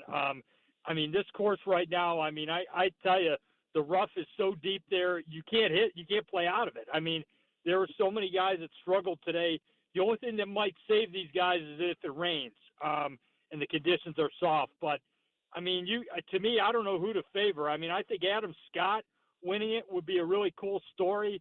I mean, he basically said F you to Greg Norman and the Saudi money. And obviously he grew up in Australia. Like, Norman was his hero, and he stayed on the PGA Tour. So that would be kind of a cool story. But I think Koepka, to me, he's won on a lot of these Northeastern courses. I don't know. I feel like he's kind of lurking there, even though he struggled today. He's always, when Koepka's near the top of a leaderboard in the majors, he's dangerous, I feel like. Yeah, you mentioned Scott, who's even on the tournament. Tell us more about the track. What do you like Oakmont, David? I've gotten to play it a couple times, actually. I think it's a great course to say you played, but, I mean, if you were to be a member there or play it all the time, man, I think you'd get worn out by it. I mean, supposedly they slow the greens down for these tournaments because, like, a day-to-day play there, the greens are faster. I heard the rough isn't as vicious for the members there like it is for the U.S. Open, but, I mean, the bunkers are brutal. I mean, the fairways are narrow. They just make this the hardest course in the world, and I think they take pride in it. And for the average player, though, to go there, they'd shoot a million out there. It's so hard. All right, give me your winner. Sam Burns is sitting atop the leaderboard right now. You know he's a great putter. Are you going to go with Scott? Yeah, I think I'll go with Koepka, honestly. I think Koepka, to me, I think if he shoots a decent round tomorrow, I think if Brooks Koepka's near the top of a leaderboard in a major, I think that intimidates some guys because Koepka has that, aura about him in major championships where he can take his game to another level. Good job, David. Great to hear from you. Hope you're doing well. David, always for years and years checking in when it comes to the golf. You got to play Oakmont, which is pretty cool. By the way, so we said the Pacers look great, and the Thunder 9-0 run over the last minute or so. Dort just hit a big three, contested, to tie the ball game up at 24. And Chet is back out there, so he looks like he is good to go. But I did see the video of him laying on the ground after he got injured. He looked like he was in serious pain. Well, I hope you bet the over thus far because I didn't. 424, 440 to play in the first. We're going to get potentially 35 apiece, 70 points in the first. So I bet the under. I don't know what to say. I bet under 225 and a half. At least you got the best of it. Did it close 227? Yeah. I bet maybe 228. So I'm kind of obsessed with the U.S. Open, mostly because I hate it. This course is just chewing them up and spitting them out. So how are you going to bet it over the weekend? Our buddy Spencer Aguiar is going to join us to discuss just that. And we'll keep you updated on the in-game number, of course, Game 4, which, again, is tied up at 24, is 4:40 to play. We're back with Spencer. It's VSiN Live, Mad Dog Sports Radio. This is VSiN Live on Mad Dog Sports Radio with Patrick Meagher and Dustin covering the spread all night long. This is VSiN Live on Mad Dog Sports Radio.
Welcome back to VSiN Live on Mad Dog Sports Radio.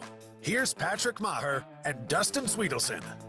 Okay, so it was a 9-0 run for Oklahoma City to tie it up at 24 on Lou Dort's 3. And we came out of the break. The Pacers got a bucket, and Siakam's at the free throw line. So 26-24, Indiana leads. Before we get to Spencer, we'll just get that adjusted in-game number there, big guy, game 4. Yeah, it's Thunder minus 3.5, and that totals 238 and a hook. All right, there it is. Caitlin Clark is in the house, in case you care. All right, VSiN Live, Mad Dog Sports Radio. Dustin Swedelson, I'm Patrick Maher. You can find us on YouTube at VSiN Live, and it's time to shift here and go U.S. Open. We opened the show with it. The second round is done. I think that cut number is sitting right around 7. Spencer Aguiar, our buddy, joins us. Rotoballer.com, senior PGA analyst. You can find Spencer on Twitter at TOffSports. Spencer, great to see you again. Let me start by asking you, what score going into Saturday, so what score going into the weekend can win this? It's a tough question, and I'm going to take the easy way out of this because weather is going to be the big indicator of what's going to happen. And if you look at the weather forecast for tomorrow, there is tons of rain in the forecast from the very first second that this tournament starts throughout the entire day on this. And, you know, we have seen US Opens in the past. Like the one that comes most into my brain would be Shinnecock Hills in 2018, to where players got out early in the morning and names like Tony Finau and Daniel Berger shot themselves up the leaderboard as those greens ended up speeding up throughout the day. And I mean, like that's the infamous Phil Mickelson round, to where he's chasing his ball down the hill, putting it where it's still going, and that leaderboard flipped upside down. I don't know that that's going to be necessarily what takes place during this go round. Wet conditions just give a completely different course. I think it's going to be sludgy out there. It's, you know, the $1 million question is, does that favor accuracy or distance? Because it's going to put this course into a little bit longer of a setup. It's also going to make that rough different than what we've seen it over the opening couple days. But I think it's going to be tough to make up ground. And I think when you look at this betting board with that reason, and it's kind of what happens in major championships to begin with, when the favorites, and we'll call it the Scotties, the Rahms, the Morikawas, all those names are somewhat lurking. The books are always very cautious on the numbers that they give on them. We see Scotty at sub 10-1 at this point for this tournament. And a lot of times it opens up value if you're willing to take some shots on these Sam Burnses, these Adam Scotts, some of these names that are, you know, high-end players that have the ability to win. JJ Spawn's another one. And it's an interesting betting board, to say the least, based off of that. Yeah, with all that said, you know, we had a lot of guys who were good day one, bad day two, bad day one, good day two. Do you have a line of demarcation when it comes to the results thus far where you would stop looking at guys who could potentially win this thing? Or is it wide open because the course is crazy?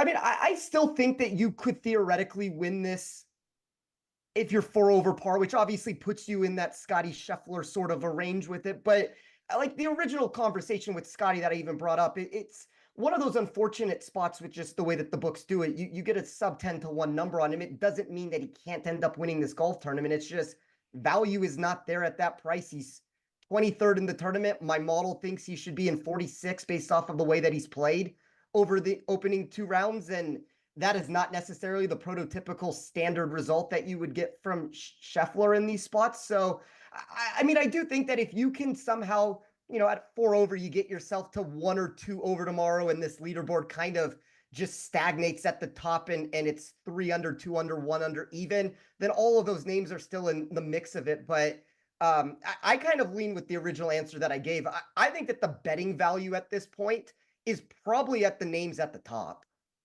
Spencer, we know what the USGA does. They want to challenge the golfers every year. Do you like it from a viewer perspective and a betting perspective, betting the US Open? I've heard some of your thoughts, Patrick. I probably like it more than you do with it. It's been my most profitable major of any of the 4 of them. A lot of times I think that the way that I run it, and, you know, we get a different US Open course every single year, but a lot of these tracks are through and through US Open tests. I talked to Dustin on Wednesday night on one of the shows here, and I kind of mentioned this is the 10th iteration that it's being held at this property, and this is US Open to the max. It's these narrow fairways, tons of bunkers. You need to have total driving acumen. You need to have an ability to scramble around these greens. And the putting surface is the number one defense of this course. And that is where the question mark is going to come the biggest into play, because if it finally softens up, so you lose some of the speed, there's a sub-air system that can bake this out a little bit more. But how does that change the play? How does that change players over the first 2 days that are used to this very quick surface? How does that change the contest? And those are kind of all the questions that, as this night keeps going on, I'm going to keep forming into my model and try to get a little bit more answers into it. Yeah, with your model, I'm just curious, like, how much do you adjust it during the event, or if at all, with some of the things you're learning? Because I know you came in with some pre-flop thoughts of how this was going to go. Now you're seeing how it's being played. Are there any adjustments that you may make either after or during the tournament with what it's spitting out? Minor. Most of the things I do are minor in my model. I never try to make massive deviations from where I had my data pre-tournament. Now, I will make some subtle changes going into tomorrow just based off of the conditions, similar setups, similar conditions of wet conditions, see what my model spits out there. But, it's one of those things, and I think I said it even the last time I was on this show, like, I build it. My pre-tournament answer is always where I start with the math, and then as the data starts coming in throughout the tournament, I marginally shift that information just from the statistics that we see that we're actually getting night in and night out with it. But it's never a big enough shift to where a player that I did not like pre-event is all of a sudden going to become a player of value for me out of nowhere.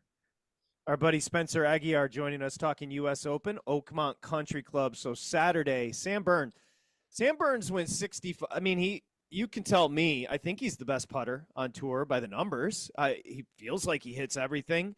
And a 65 today. I know he got out there early, kind of posted that number for everybody to look at. That's a crazy number. What's his number to win it right now, Spencer? I think if you shop around, you can probably get 3.75 to 1. You might be able to find a 4 to 1 out there somewhere with it. And statistically, he is the number one putter on the PGA Tour. And that's what's so frustrating for me. I had a Sam Burns ticket last week at 35 to 1. And I watched Ryan Fox make a 17.5-foot putt to force it to a playoff. I watched Sam Burns miss from 5 feet to actually win that tournament. So it's one of those unfortunate things with gambling to where I don't have a ticket on him this week. And maybe that's just the fault of my own of not going back to the well with it, because he was a top 15 win equity player for me coming into this event. I wrote an article very early on in the year, and I highlighted 3 golfers that I thought were much better than the public consensus ended up being coming into the year. Sam Burns was one of them, Russell Henley, Maverick McNeely. I think we've seen all those names for the most part pop.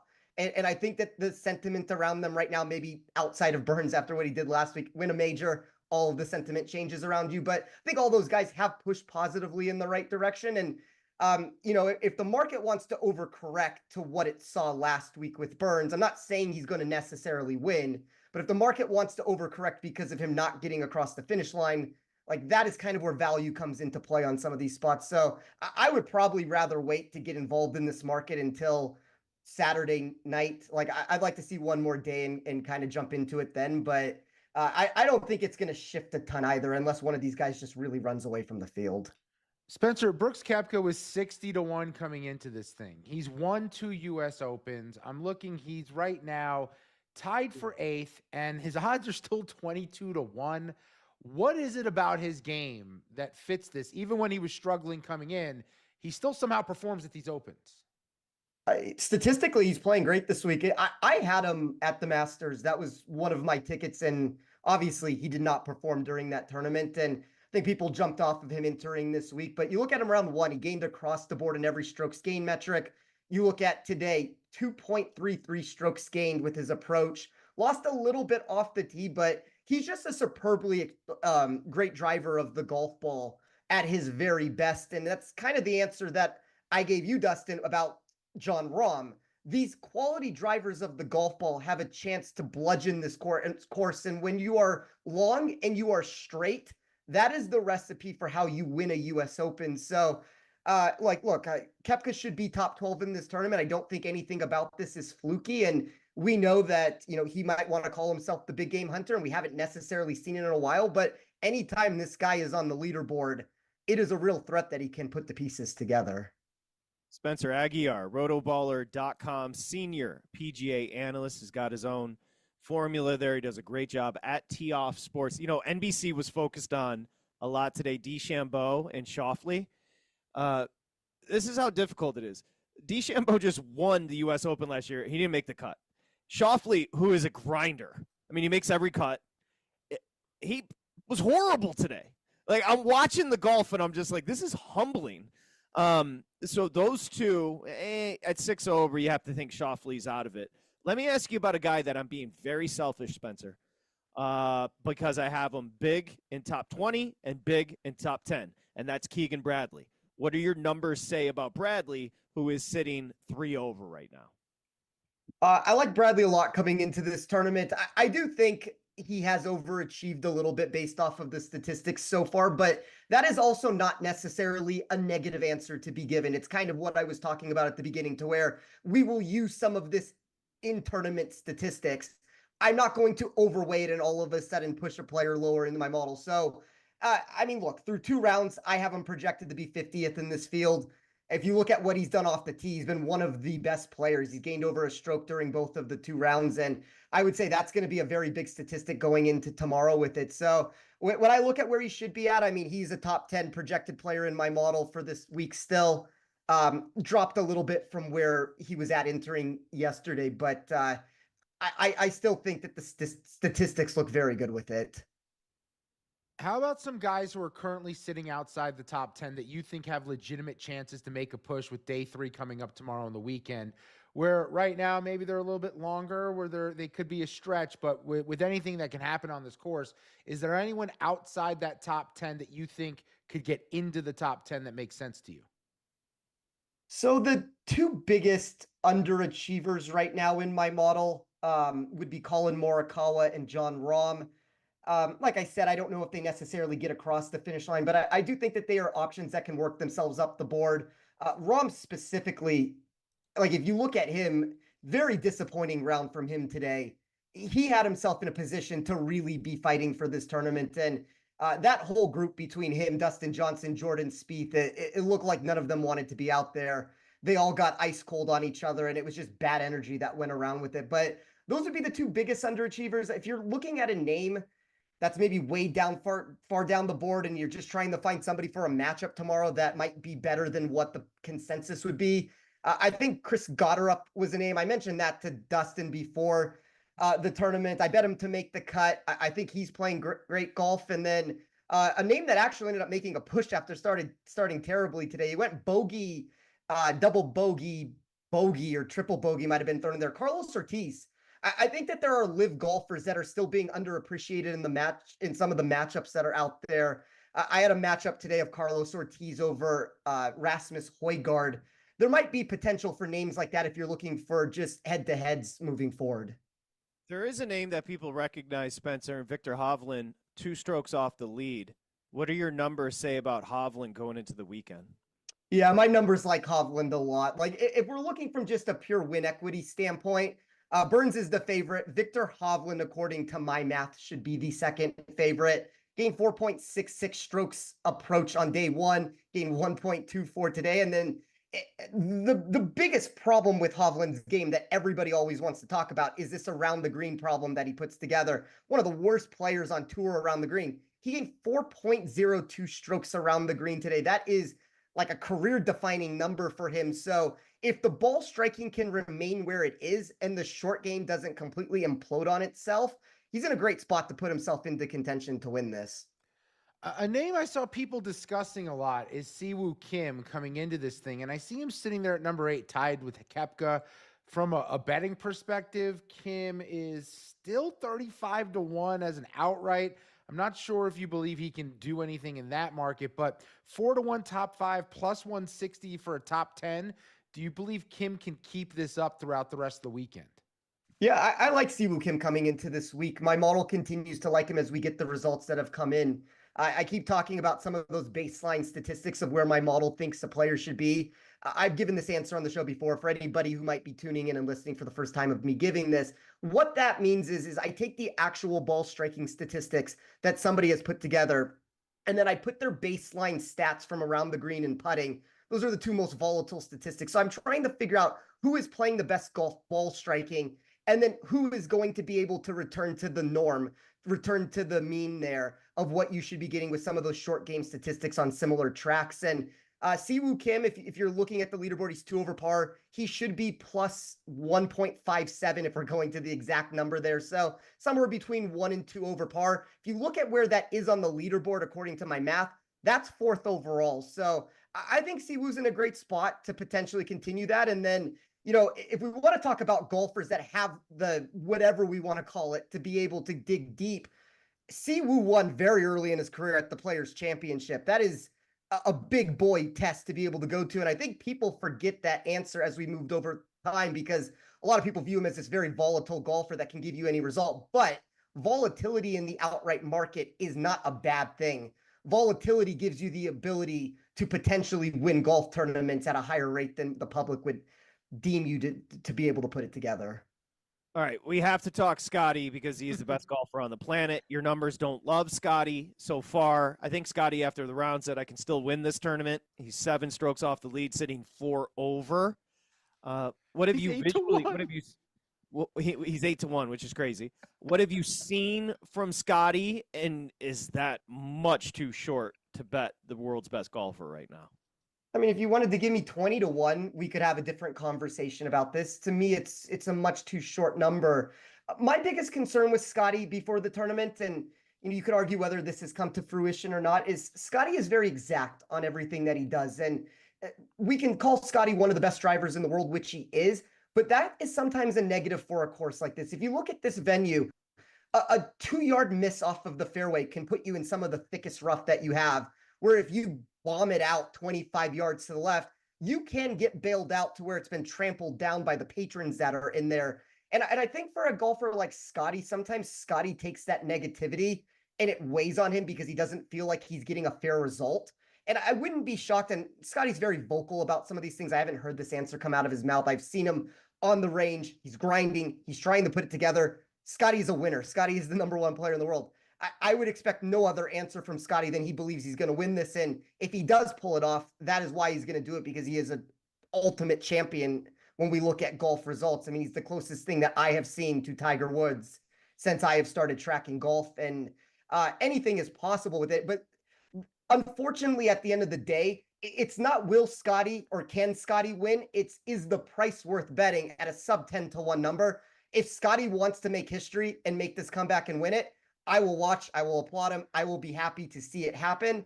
I am not going to be sitting there with a ticket in hand, though, just because I think that price is just bad at the end of the day. I mean, there's really no other way to say it.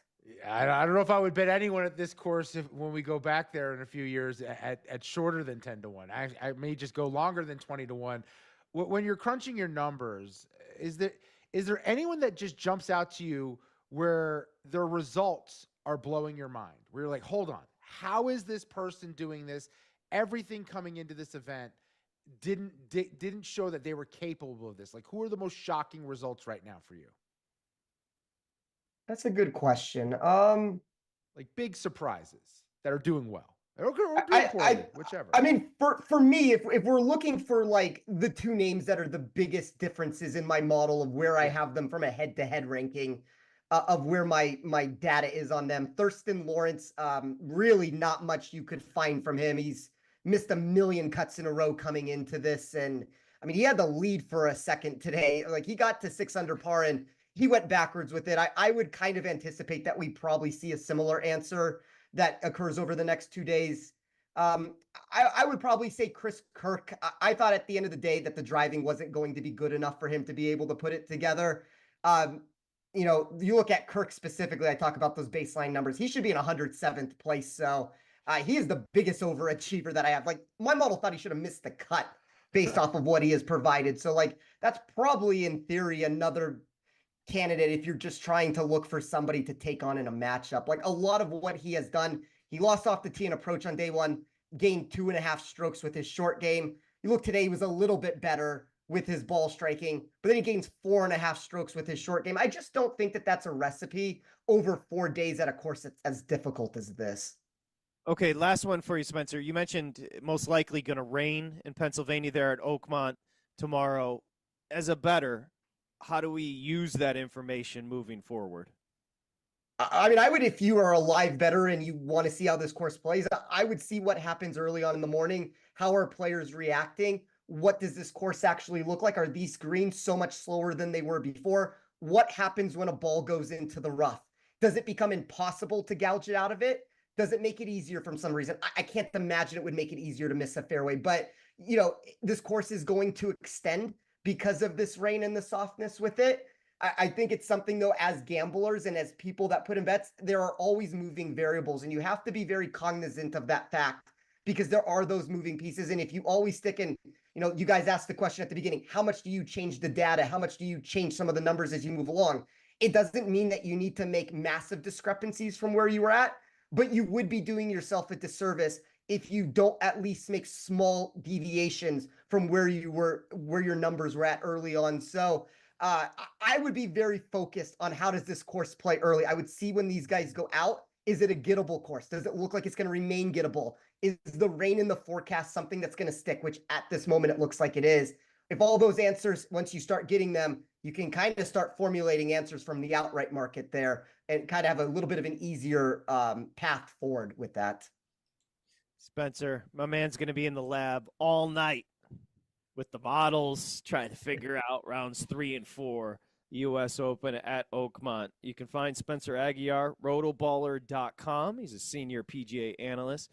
And on Twitter, at TOffSports, TE-Off-Sports. Spencer, great stuff, man. We'll talk to you soon. Thank you. I always appreciate it, guys, anytime. Always appreciate it as well. So that is the U.S. Open. Now we transition. Holmgren just had a huge block. He is the key for them defensively. That's what I would say. And the Thunder now lead by a point, 46-45, still 6:35 to go in the second. Yeah, we just had a crazy stretch run. Let me give you the numbers first. But with it being OKC 46-45, they're laying 3.5 in the market. Totals 233.5. There was a stretch where Indiana missed like 2 or 3 straight shots, kept fighting, getting offensive rebounds. Then the Thunder get that block from Holmgren, come back the other way, crazy pass, get the bucket. They're going up and down, up and down. This is a fun game, and Halliburton's been off the floor for the last few minutes. That has been an issue for the Pacers. Well, who has been the spark plug, and that's TJ McConnell. He just got an offensive board. He has 8 points already.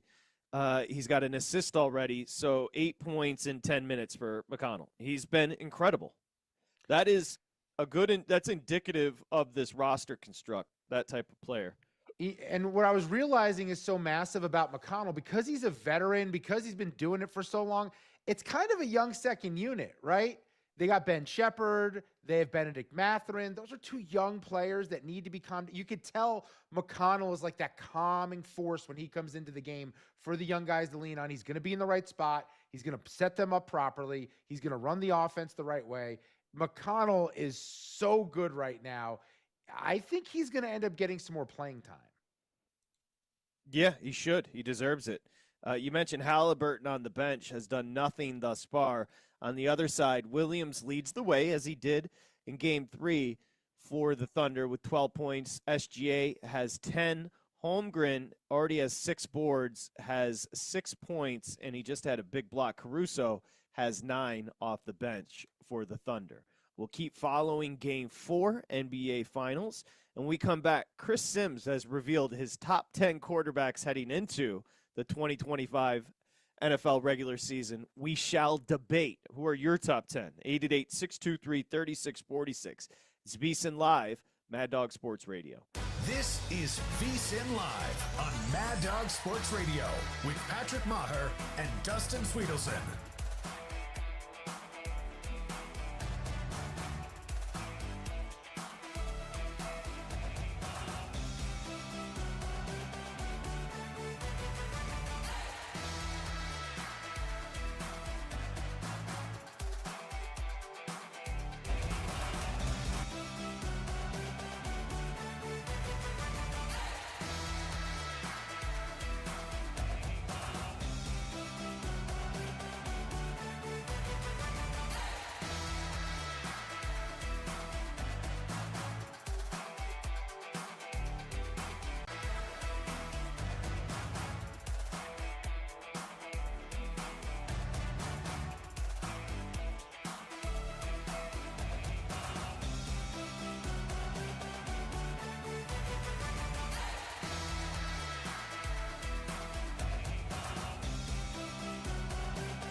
Welcome back to VSiN Live on Mad Dog Sports Radio.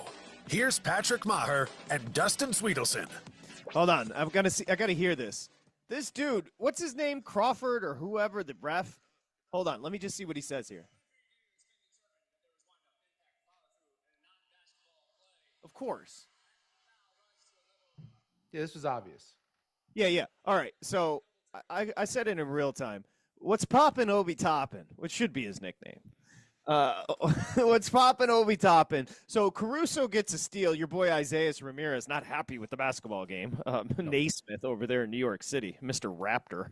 Take it easy. Go hang out with Jacob. Caruso with a steal. VSiN Live, Mad Dog Sports Radio, as we welcome you back. Coming back the other way. What's poppin' Obi Toppin' just went Mike Singletary on him. And they're sitting there debating for 20 minutes whether it was flagrant or not. If you're not going to call that flagrant, what are you going to call? Well, I don't understand the conversation that they were having because he led with his shoulder, pops Caruso, and after the shoulder makes contact, takes his left arm and swipes at the basketball to make it look like a basketball move. That was a football move. That was like an SEC linebacker popping someone over the middle trying to make a third down catch. Yeah, so they did call the flagrant. So 2 free throws for Caruso, and the Thunder are going to get the ball up 3, 48-45. What's poppin'? Obi Toppin'. Ain't no stopping Obi Toppin'. The stupid. You got to go what's poppin'. So here we go. Oklahoma City kind of look, if you're Indiana, you're bitter because you've outplayed them and you're down 3. Yeah, I think that's the problem. The problem is that you have looked like the much better team and you're losing right now because Oklahoma City was able to withstand that big run for the Pacers, and they've chipped away, and they've gotten contributions from every, guys you wouldn't expect. Caruso stepped up. Williams has been up and down. And then for Indiana, the guy that you rely on is not. Halliburton does this, though. He's a slow starter. That's why the Pacers have had the comebacks, and this is what we do. At this point in the show, every time there's a Pacers game, you and me both say, Halliburton needs to be more selfish and call his own number, and that's usually how they end up winning the game. It's because he does that. When you're hosting Alone on Cashing Out, would you say you're Halliburton-like or the opposite? Slow starter, fast starter, fade late? That's interesting. I'm not Halliburton because the last hour I am not at my best. I will acknowledge that. I don't know if I'm a fast starter either. I'm like a second, third quarter guy. I'm more of a TJ McConnell. TJ McConnell. I'm TJ McConnell. I'm the middle quarters. This defense is taken over as Caruso with a steal, and they are going to review it. He had a breakaway, but closed down defensively. I thought it was a foul, but it's almost like they're afraid to call fouls. No, it wasn't a foul. No. You could have called a foul. But Caruso, did he just lose the ball? He just lost the ball. Yeah, that's going to be – they actually gave it to the Thunder up 4. And here goes Jalen Williams to the rack. He got hammered. The Thunder are starting to exert themselves. Well, they're doing what they do best, which is the defense setting up the offense and running off of that, turning the turnovers into points. And that's where Indianapolis can get in trouble because they want to play fast. So they'll get the more possessions, more opportunities, but in the blink of an eye, in about a minute, you can go on an 0-8 run if you're the Pacers in this spot. All right, so we teased the Chris Sims 2025 quarterback countdown. So, he gets weird with it. He's got some interesting, categorizations, for is this it? Is this it? Is the category? It's like Dak Prescott, Tua, and Trevor Lawrence. Is that all we're going to see from you? Scheme dream. He's got Brock Purdy, Aaron Rodgers, and Jared Goff. Based on scheme, they can get it done. He's got young mysteries, J.J. McCarthy and Bryce Young. He's got backup supremes, Joe Flacco, Malik Willis, Jameis Winston, Marcus Mariota. Who cares about them? And then he's got caretakers with the Donks. He's got escape from New York, Sam Darnold and Geno Smith. One with the Seahawks, one with the Raiders. Doing shtick. Air ball on a 3 from the big donk. He's got Miles Turner's missed 4 3-pointers in the last 5 minutes. He can't hit still on the toilet is one of the categories, and it's Daniel Jones and Justin Fields. I don't know that shtick. Maybe I should tune into NBC to find out. Let's get to the top 10. All right. So according to Chris Sims, and you can argue these, 888-623-3646, he starts number 10 with The Truth Hurts. Jalen Hurts is number 10. Pocket Rockets, 9 and 8. He's got the 9th best quarterback going into the season, Baker Mayfield. He's got number 8, Justin Herbert. Surgicality, 7 through 5. Surgicality, number 7, CJ Stroud. Number 6, Matthew Stafford. Number 5, Jaden Daniels. And then he's got the core 4, which nobody's going to argue with. And that is number 4. This might be a surprise to you. Sim says number 4 going into the year, Patrick Mahomes. Number 2 going into the year, Joe Burrow. And number 2, Joe Burrow's 2 is Josh Allen. I was just watching a 3-pointer made in the corner by Indy. 51-48. Oklahoma City leads. An offensive foul. It's coming back the other way. Down 3. Indy ball. 4:02 to play. Number 2 on Sims' list, Josh Allen. And number 1 on the list, Lamar Jackson. Now it's time for us to come up with the list. All right? Move out of the way, Donkey Kongs. Here's my parameters. Everything's equal. You got to pick a quarterback for 2025. Literally, weapons are equal. Everything's equal. Who you taking? And we are going to do our top 10. It's easier to go up. You understand? Yeah. Work from the bottom up. Big guy, you got that hangdog look on your face. No, I'm doing math. Because look, I think everyone's got the same top 5, but the order of that top 5 is I keep going back and forth on a few of them. All right, who do you have at 1? Going into the year, you're starting a team. Who you got?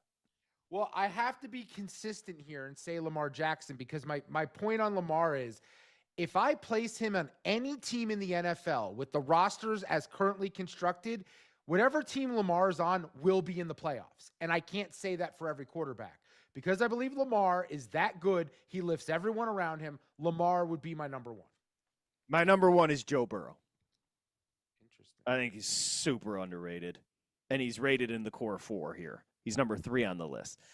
I just think if I'm just forced, hey, you got a season on the line, who you taking? Forget injuries. The guys are going to be healthy. I'm taking Joe Burrow. Number 2. Yeah, look, the ability's there. I agree. Who's number 2 for you? Number 2 for me is going to be Patrick Mahomes. I think we are holding against Patrick Mahomes that his numbers have not been as gaudy the last few years. And it has nothing to do with him. They've changed their approach. They just want to win football games. They're a boring-ass team. I totally understand it. They also didn't have the O-line for him to take the deep shots that we were used to seeing those highlight reel throws from him. And I think because they're going to beef up that O-line, he has more weapons. He goes back to putting up absurd MVP-like numbers. But ability, he's got to be number 2. Yeah, and I'm thinking I'm into the postseason as well with my 1 through 10. Like, who do I want? And so my number 2 is Patrick Mahomes as well. Okay, yeah. So you've got Lamar, Mahomes. I've got Burrow, Mahomes. Number 3. This is the tough spot because it's 2 guys who haven't lived up for my debate to the hype with postseason performance. I'm gonna go Josh Allen. Because I was an anti-Josh Allen guy for a long time. In fact, at one point, I said Josh Allen was going to end up being a tight end in the NFL. Okay, that's how little I thought of Josh Allen. But he has won me over the last 2 years. I thought he had no help at receiver a year ago, and he carried that team. That's why he won the MVP. And the legs are the big X factor. Knowing that whatever team I'm putting around him, I can design everything off those legs and his ability to run dudes over. He's my number 3. All right. I love Lamar Jackson. I love Josh Allen. My number 3 is Jaden Daniels. You think I'm trolling? You think I'm trolling? That kid was a rookie. That kid went to Detroit and pummeled the Lions with Zach Ertz and Brian Robinson running the football. Eckler got hurt. They had McLaurin outside. Go ahead, quick. Wide receiver 2 for the, I was going to say Redskins, for the Commanders last year. That's correct. You can't think of them. Might as well be Chris Cooley. It was, and they lost their best offensive lineman. So it was Zach Ertz and Terry McLaurin, and Jaden Daniels won a playoff game. I think he is bananas good. Like, I think having a year under his belt, I'm not sure. Look, obviously it sounds crazy to say I'd take him over Josh Allen or Lamar Jackson, but let me ask you a question. Do you trust both Josh Allen and Lamar Jackson more than Jaden Daniels in a postseason game? I don't. I would also say that Jaden Daniels has proven to be a more accurate passer than those other guys, and it's only year 2. And the market, by the way, has Jaden Daniels plus 750 to be the MVP. I think some people would say, you know what, that's an overreaction based on a rookie and last year and what the number was. I think 750 is a value. I think he is like if Lamar Jackson and Joe Burrow were the same quarterback. The accuracy of Burrow with the legs and the explosiveness of Jackson, and now his offense is going to get – I'm with you. Jaden Daniels. I don't need to see it again. I don't need to see a sophomore year. I know what I'm going to get from him in Kingsbury's offense. I put him 3. Who you got 4?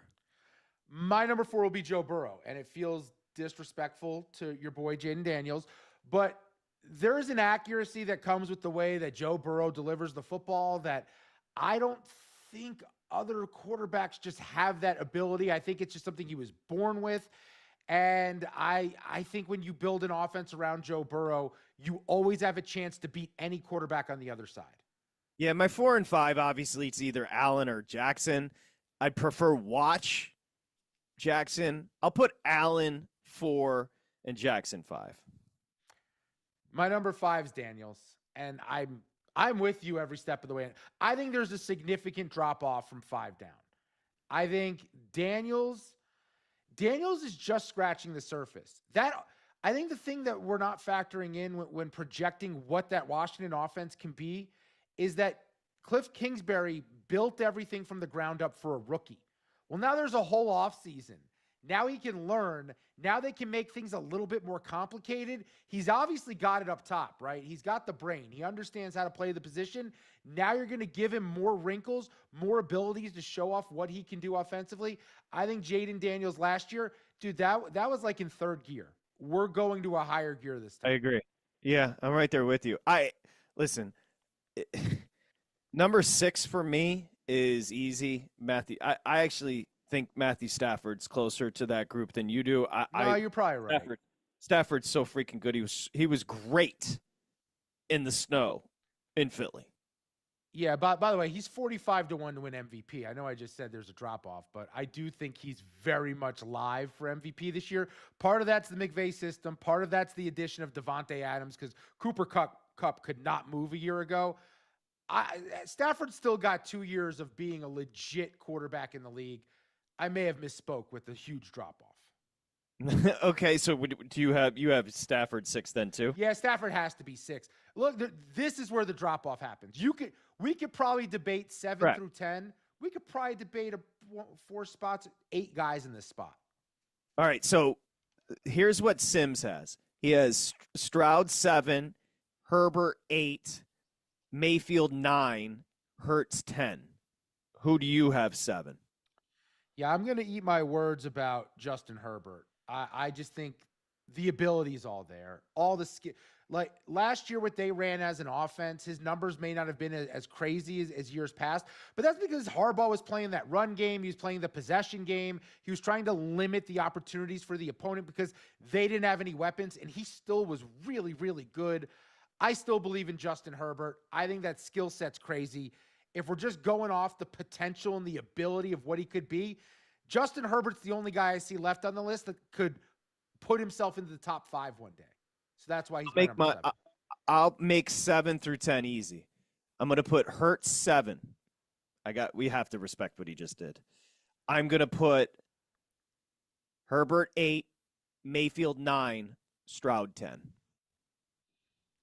I'm going to put Hurts 8 because the legs have to matter, because if you construct the offense around him, I still don't. He won a Super Bowl. So I know this is going to sound like I'm being a dick. He's still not that accurate of a thrower of the football, but it works if you build the offense around him. I think he benefits a lot from having really good weapons. So my 8 will be Hurts. My 9's Baker. I actually thought about Baker at 7 or 8. That might be a little bit too much, but we have enough evidence at this point that Baker Mayfield's a dude, man. He makes plays. He's accurate. He is a very, very good quarterback. He's probably that last quarterback listed that it's like, can you win a Super Bowl with him? No, that's the problem. Yeah, I think I put Baker ahead of Stroud. And then I don't know if Stroud's in my 10, dude. He was not good last year. I have a debate for 10. 10 is Brock Purdy. It's your boy Jared Goff. It's Jordan Love. Oof. But I'll give you this one, because I do believe this year with the coaching this player is going to get, he is going to be in the conversation for MVP. He's 45-1. And if we're going to acknowledge that building our top 10, we're not talking about the coaches he has. We're not talking about the weapons he has, the defense with the O-line, whatever. Trevor Lawrence is my top 10. I think Trevor Lawrence and Liam Cohen's system is going to be an MVP candidate. Let's go.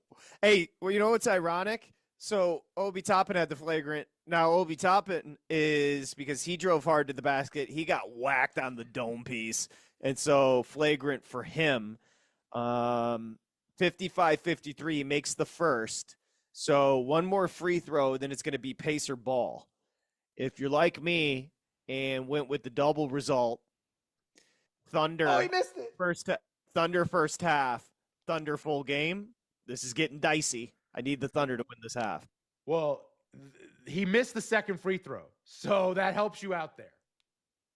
It does help. However, they get possession down to a minute 44 to go in the second. We'll walk you through this, and we'll take a break, come back with the updated number. Toppin's giving them good minutes here. Siakam, minute 39, step back is good. So we got a tie ball game, 55-55. I need the Thunder to win this half. We're coming back. VSiN Live, Mad Dog Sports Radio. This is VSiN Live on Mad Dog Sports Radio with Patrick Meagher and Dustin Swedelson.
Welcome back to VSiN Live on Mad Dog Sports Radio. Here's Patrick Maher and Dustin Swedelson. All right, so here's your updated number. We're at the break. The Pacers lead 60-57. The second half number is the Thunder laying 5. So, Oh, no, that just jumped. It was 2.5 a minute ago. Now it's 4.5. There's no way it was 2.5. I got 5. I had it open at 2. I swear I was looking at 2.5, maybe because the game officially went. But I had it open on DraftKings. That would be the Thunder losing. That would be a weird second half number. Yeah, you're right. You're right. But that's what I swear I saw that.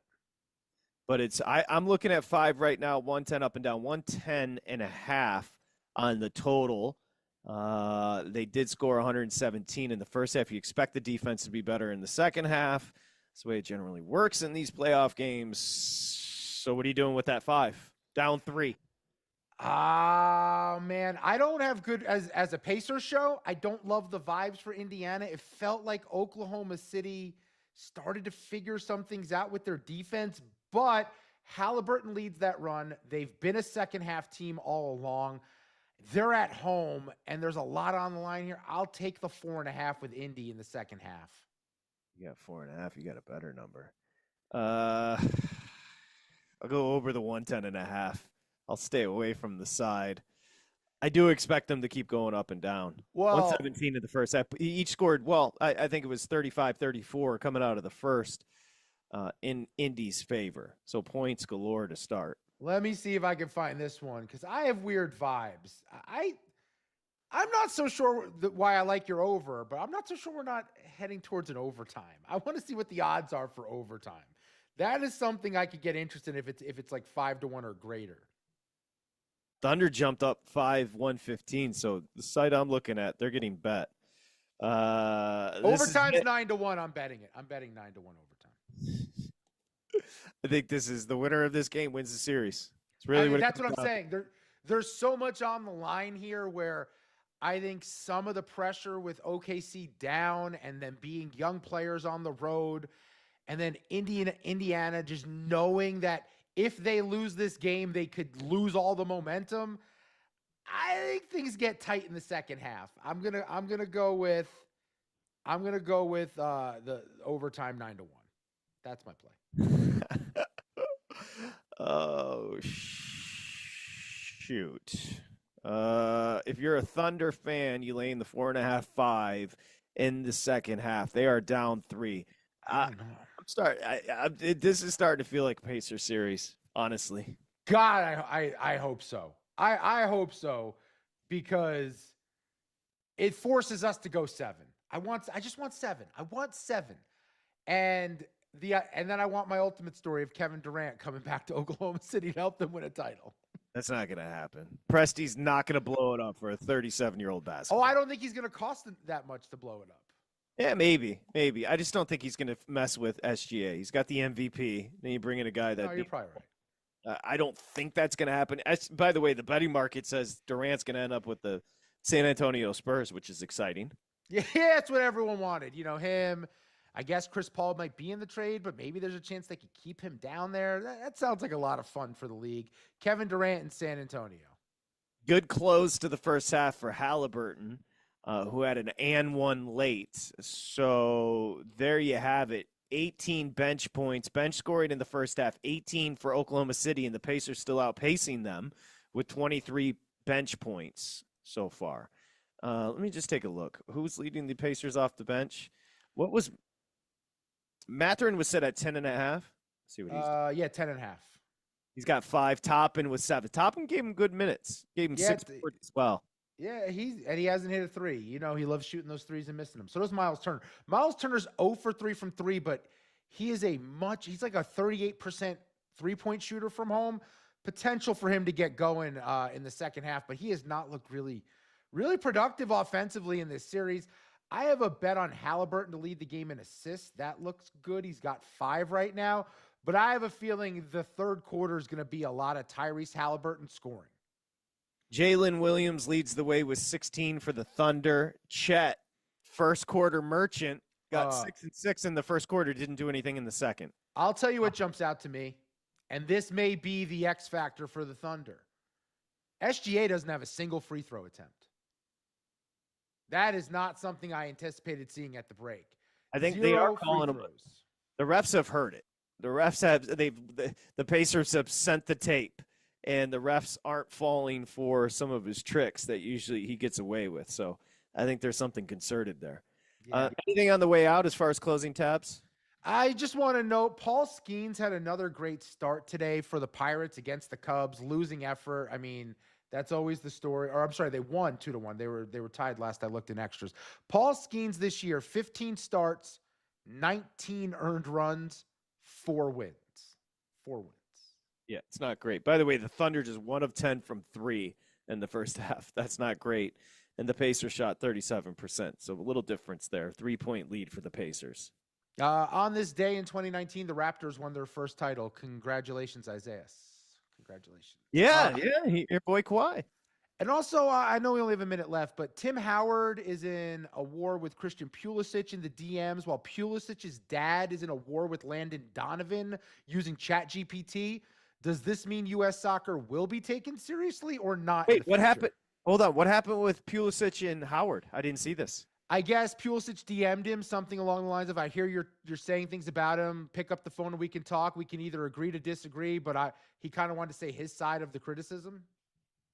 And who leaked the DMs? Oh, I think Howard talked about it on his podcast. I think the podcast is with Landon Donovan. Okay. I'll have to check that out. It's a good job by you. No clue. All right. Isaiah, thank you. Ryan Smith, thank you. Again, 60-57. The Pacers lead at the break. This is it. Winner of this one wins the series. We'll see you Monday. It's VSiN Live, Mad Dog Sports Radio.